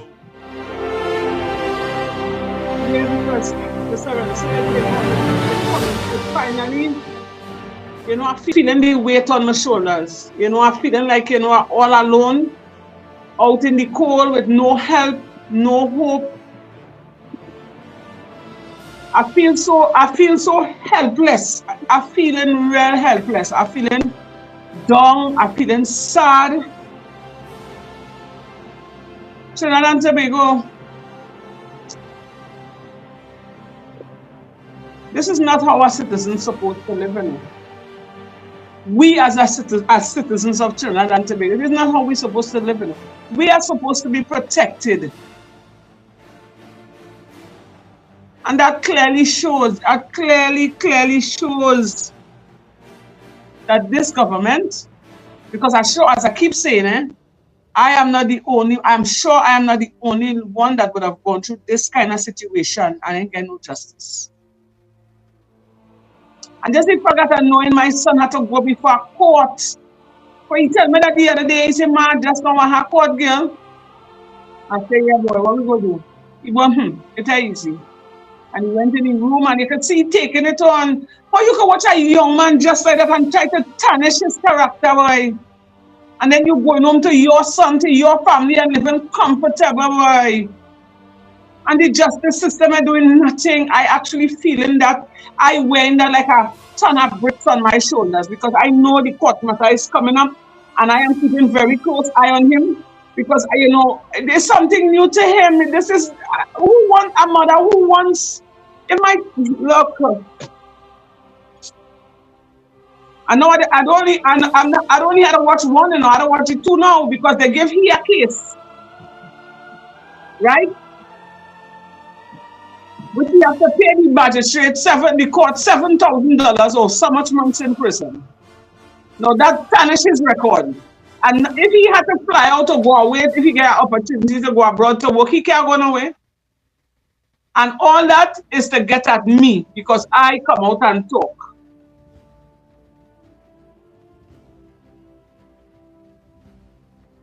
If I didn't know God, I ain't lying, you know, I would have paid my money, I'll have find that man in Lekki too. I've been real. I'll have find that man in Tobago and spend my very last dollar. I don't care if I also walk the road bareback after. At least I'll get my justice and I know my children would be safe. I'll put them to walk on their neck. And I will ask God for forgiveness because as a mother, you just want to protect, once you know your children in the right, you will want to protect them at all costs. Well, I'm sorry for my behavior tonight, you know. Sorry for my behavior tonight, but I'm hurting. Trinidad and Tobago, I'm hurting. I'm feeling it all in my spirit, I'm hurting. Mr. Renison, I need to go. I really need to go. I need to. I just want to say a pleasant night to all the viewers. Right. Thanks for tuning in. But I need to. Yes, well, Candice, well, you know, take a leave and, you know, we will have that discussion as soon as the program is ended. Good night again to Miss Candice Edwards. But to you on the live, whilst we on the live, somebody would have said, "Ma pitié," from our good friend from the Hunters Association. Many of them would have, you know, reached out to us on this and asked us to highlight it on this program. This person here, a video have been circulating with him throughout social media. The Hunters Association accused police officer of trying to milk him. Vindo Alex Badassi, a member of the Extreme Hunters TNT, is threatening legal action against the police officer who he accused of trying to extort $10,000 from him to not release a video on social media. According to Badassi, back in May, he and a woman were in the backseat of a car getting dressed when a police officer, while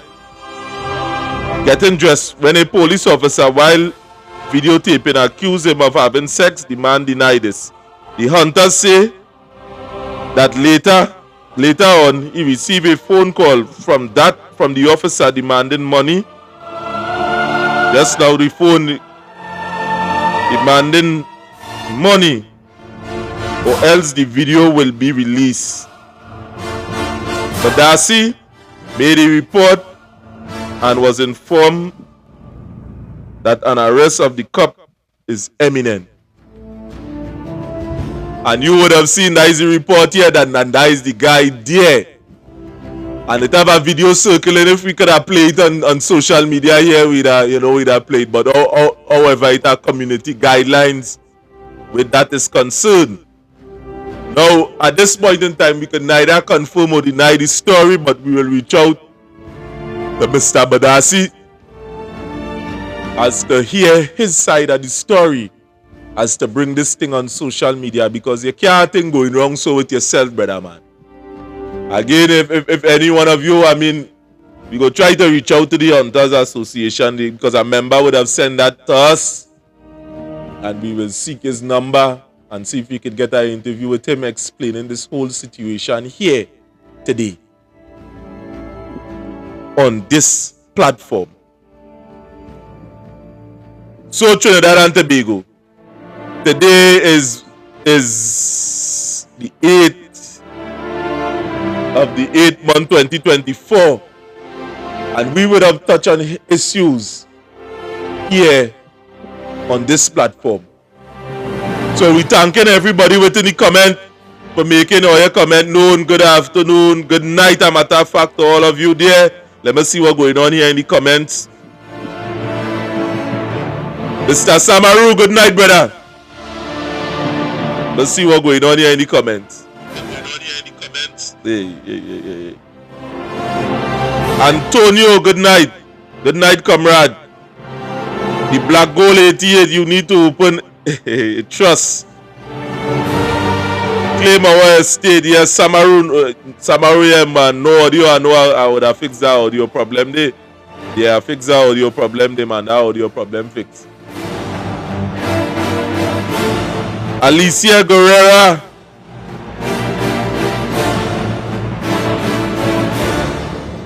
In Samaru. Barnabas.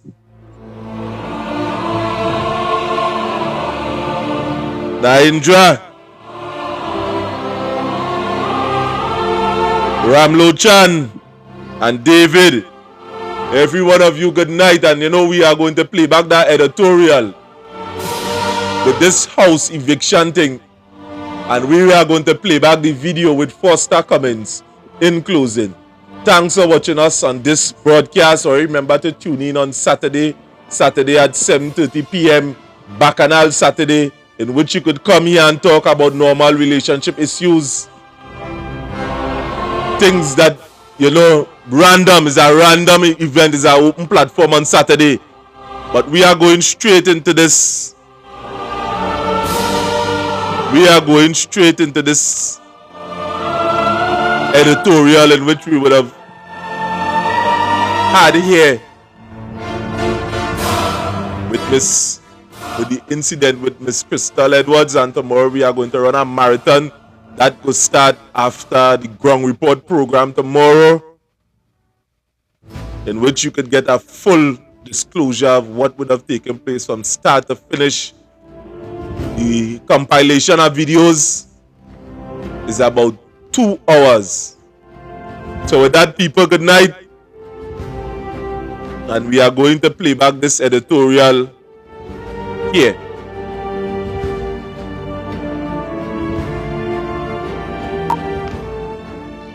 Injustice in the courts, a call for fairness and humanity. My friends, today we gather to shine a light on an issue that strikes the very heart of justice and human dignity: the unjust eviction of a woman from a home. In this land, where the rule of law is meant to protect the rights of every citizen, we find ourselves grappling with a situation where the scales of justice have tipped dangerously out of balance.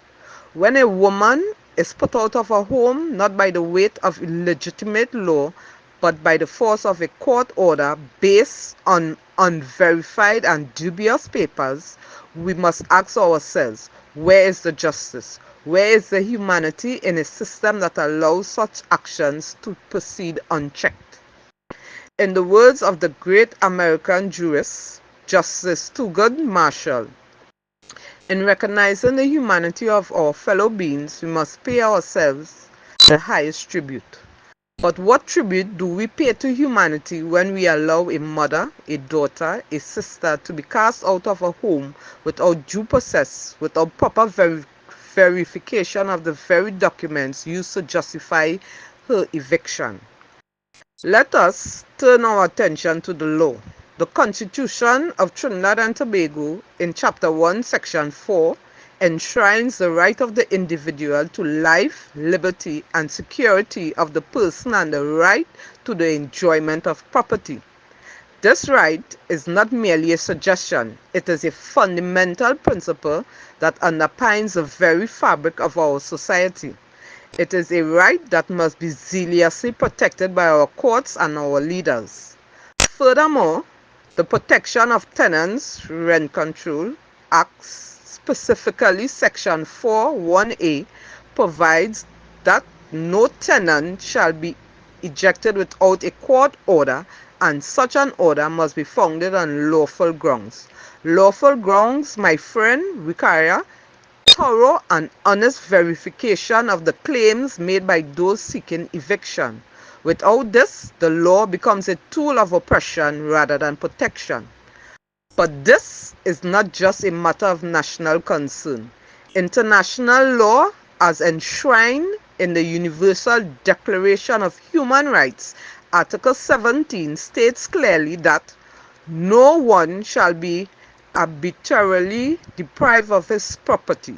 The International Covenant on Economical, Social and Cultural Rights, to which Trinidad and Tobago is signatory, also emphasizes the right to adequate housing and protection against forced eviction. We must also remember the landmark case of Olga Tellis versus Bombay Municipal Corporation, 1985, in the Indian Supreme Court, where the court ruled that the right to life includes the right to livelihood, and by extension the right to shelter. In that case, the court held that any action that deprives a person of their shelter must be examined with the utmost scrutiny to ensure that it does not violate their fundamental rights. Yet, despite these protections, we see cases where women are evicted without proper verification of documents presented against them. This is not just a legal failing, it is a moral failing. It is an affront to the very concept of justice. We must demand that our courts uphold the highest standards of verification and fairness in eviction cases. It is not enough to issue a court order without ensuring that the claims are legitimate, that the papers are verified, and that every step of the process respects the rights of those involved. To do otherwise is to turn a blind eye to injustice. It is to allow the power to trample upon the rights of vulnerable. And as Martin Luther King Jr. once said, injustice anywhere is a threat to justice everywhere. Let us not stand idly by while our sisters and brothers are treated unjustly. Let us raise our voices not in anger, but in a call for justice, for fairness, and for the protection of human dignity. Let us remind our leaders and our courts that the true measure of society is how it treats its most vulnerable members.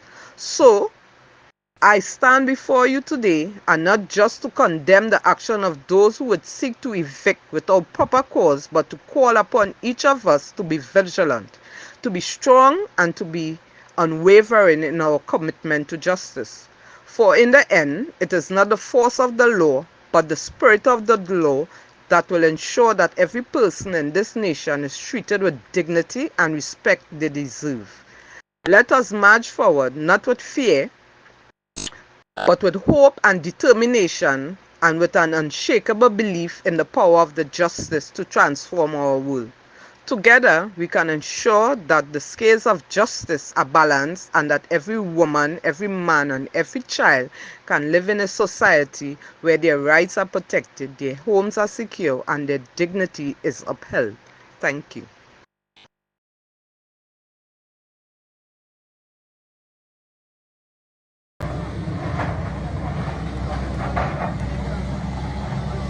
All it is what's happening here right now, AGC and land settlement, breaking down the homes of people. Poor people work hard to build the thing. What's going on?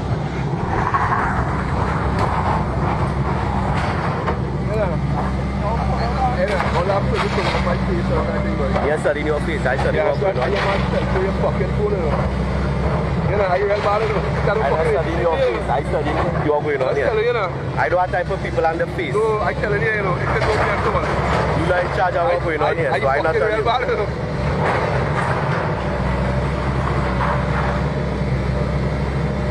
What do you think? What do you call Johnny come my man?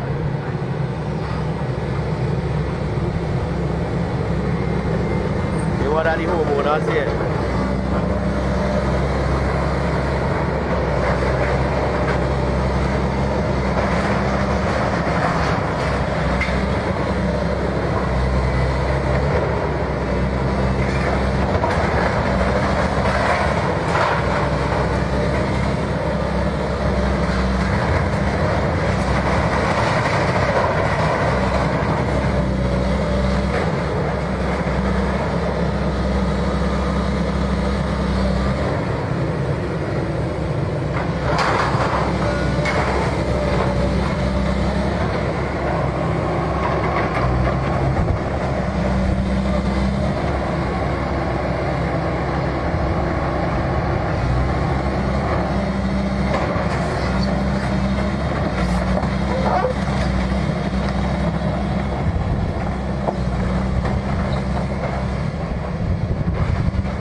Bossman.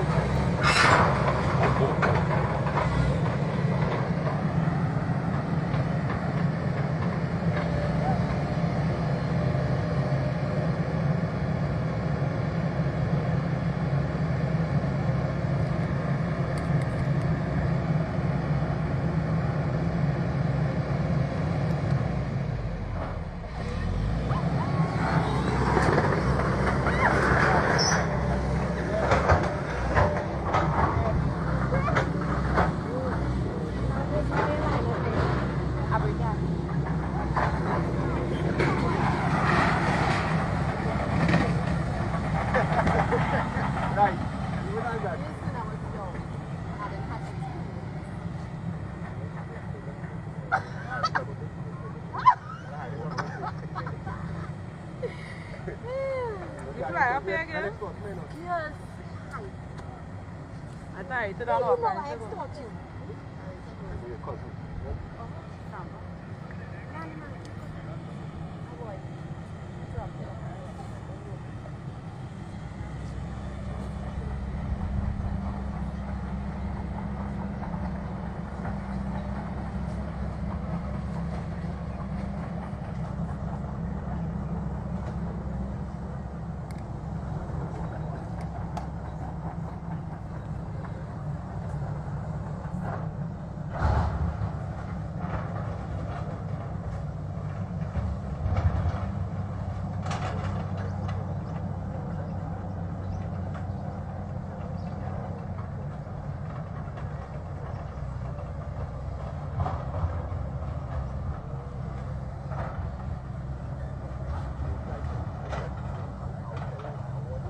Frost the Commons and them know what they're doing, because they imagine them send people to put on big notice signs, you understand? None of them government office, LSC and state of lands, none of them know nothing about that. We went right out trying to find out what's going on. For Foster Cummins to sit down and start up and tell we that he know about that. HDC called them last week. Imagine them coming early in the morning to demolish my place. My place is fully furnished. I live in there with my children. You understand? Where them going to put me? Where them going to put me? First I comment and them know what they're doing. Them here and them contractors, them know exactly what it is they're coming to do.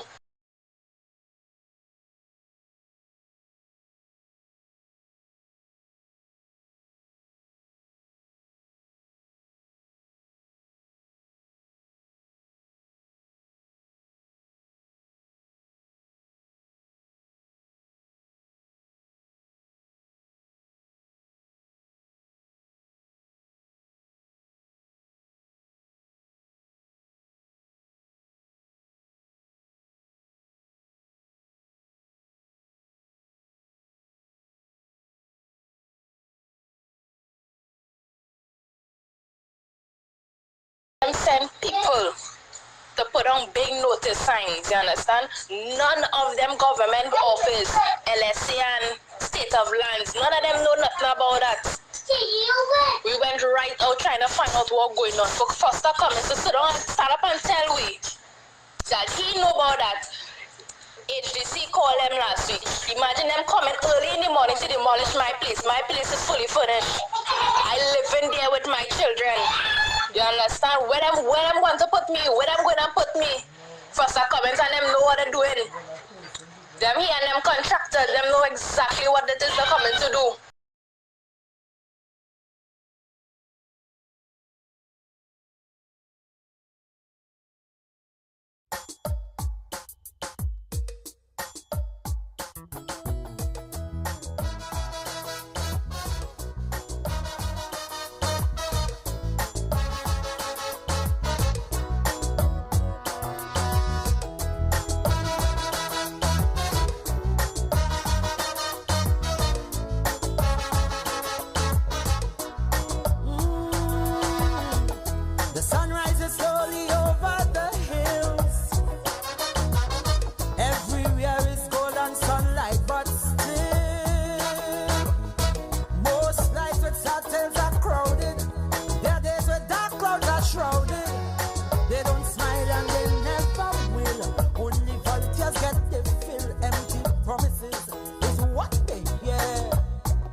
Just hold it head on ball, and them woman stronger than a wall. A big pusher eyeing she daughter, son in jail for manslaughter. Too bad for him, here name black boys, no bail. That's the black man's choice. Like Shadow say, poverty is hell. She little girl child belly start to swell. Some say life is a cycle, but don't draw she no circle. Where will it all end? Only time to tell. Outside the siren keep howling, inside your belly will growling. Police raid very often, Simpson measuring a coffin. One night in bed you're sleeping, next night is a wake that you're keeping. So you're praying to win the lotto, not to hear voices from the ghetto. Crying, crying, crying.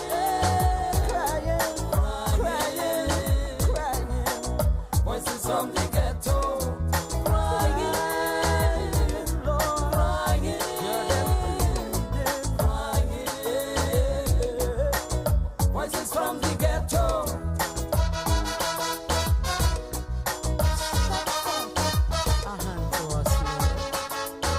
We are not a forgotten people. Hear our prayer.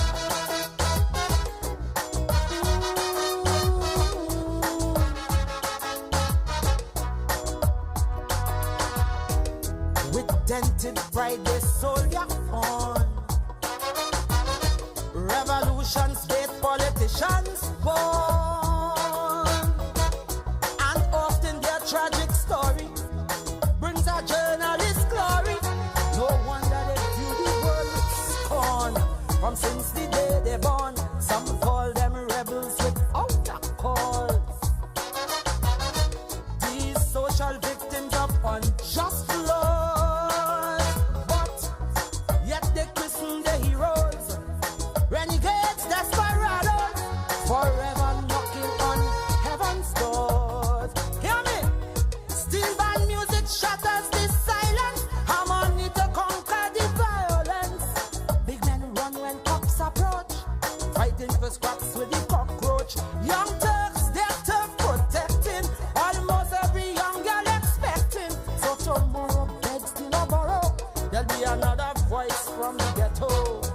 Crying, Lord, crying, oh, crying, yeah. Voices from the ghetto, crying. Pitico, mama, pitico, papa, yeah. Voices from the ghetto.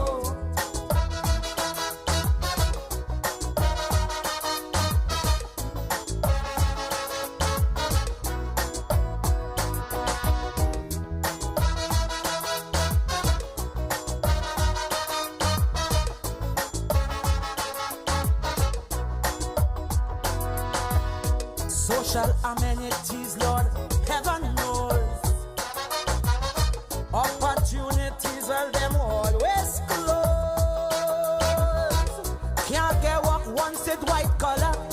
So if you can't stretch your dollar, it's later for you crack or smoke your pipe. You're short of dead from gripe. Life does rape dignity and pride, till there's only bitterness left inside.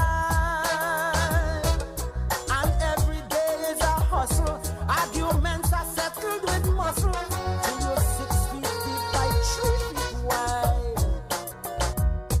Children through life keep on drifting. It's something they're smoking or sniffing, or maybe they're trying to forget this life of misery and regret. No one to come to their rescue except Capleton and Boujou. So they boom boxes the Lego, the drunk out voices from the ghetto. Crying, Lord, voices from the ghetto.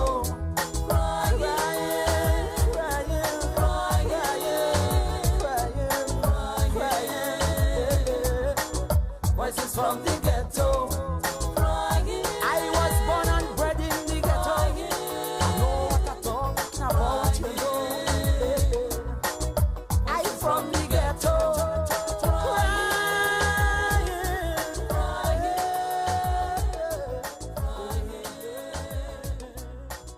Voices from the ghetto.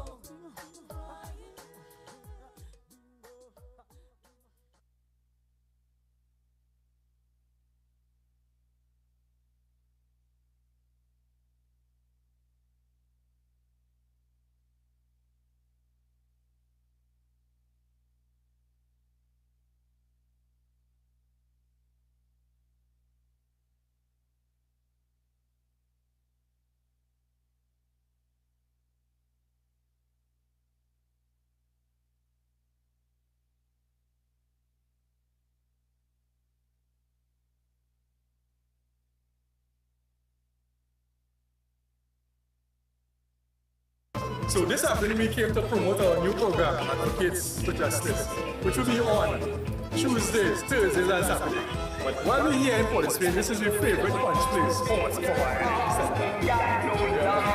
right? So we come together, my favorite thing, I gonna take either peanut and CMOS or peanut and beetroot. So this is where we buy horsepower in the research center. And this is one of the places where we come for this page. This comes. So come and check it out. One share, real boys. This is Sheldon Khan from the Workers' Road Chat. And we're going to be starting a new program on Tuesdays, Thursdays, and Saturdays from 7:30 to 9:30. But this evening we're here in Cosby to meet our other co-host Candice. Right? So we just did a video with her. Come here, horsepower, take your point, to go back on the road.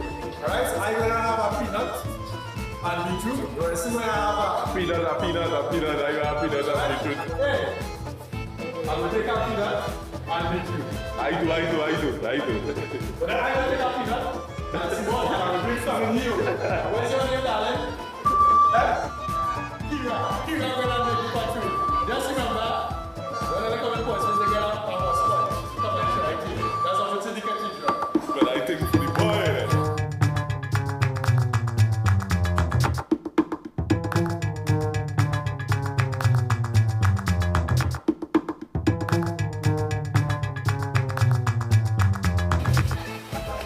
This is the peanut and CMOS.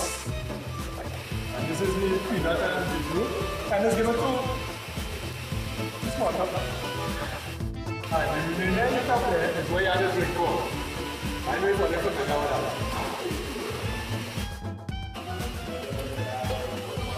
When you buy a punch here, the end is full. And whatever in the cup is yours as well. Normally, it is by a small cup. Or I had that kind of capacity. I come in here and drink it for a long time. So I just drink one man like that. But I still have a small cup. I go study and you might go small cup. I drink it. Come back again. Mix the thing. The long time something come back again. Mix the thing from rap sort of Kaiso. Mix the thing from rap sort of Kaiso. Mix the thing. Introducing the lyrical power and the great honorable pretender. He's the true grandmaster, the extempo. With the rhythm and rhyme and the lyrics on the floor. So tell it to the world and make the whole world know. He's a living legend in the house of Kaiso.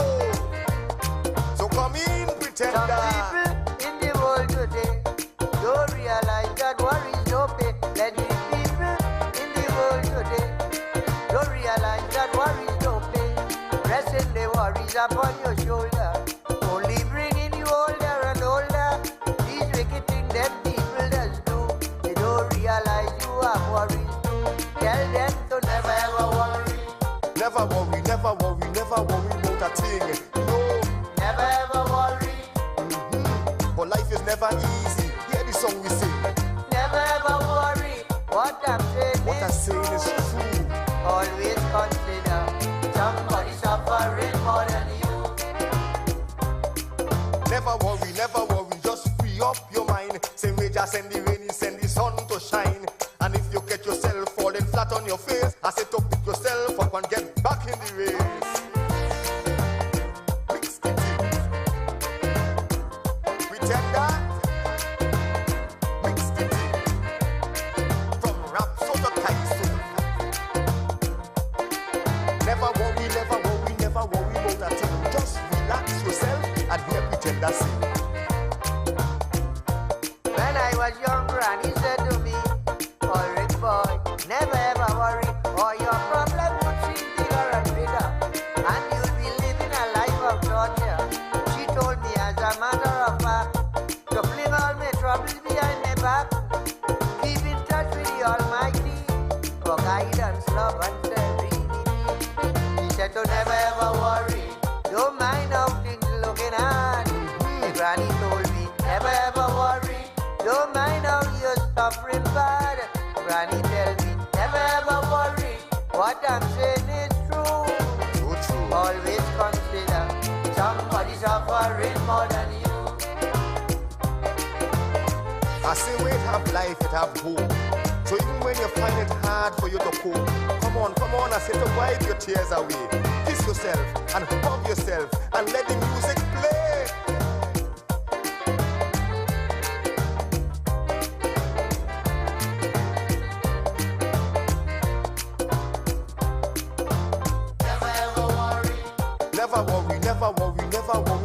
thing. No, never ever worry. But life is never easy. Hear the song we sing. Never ever worry. What I'm saying is true.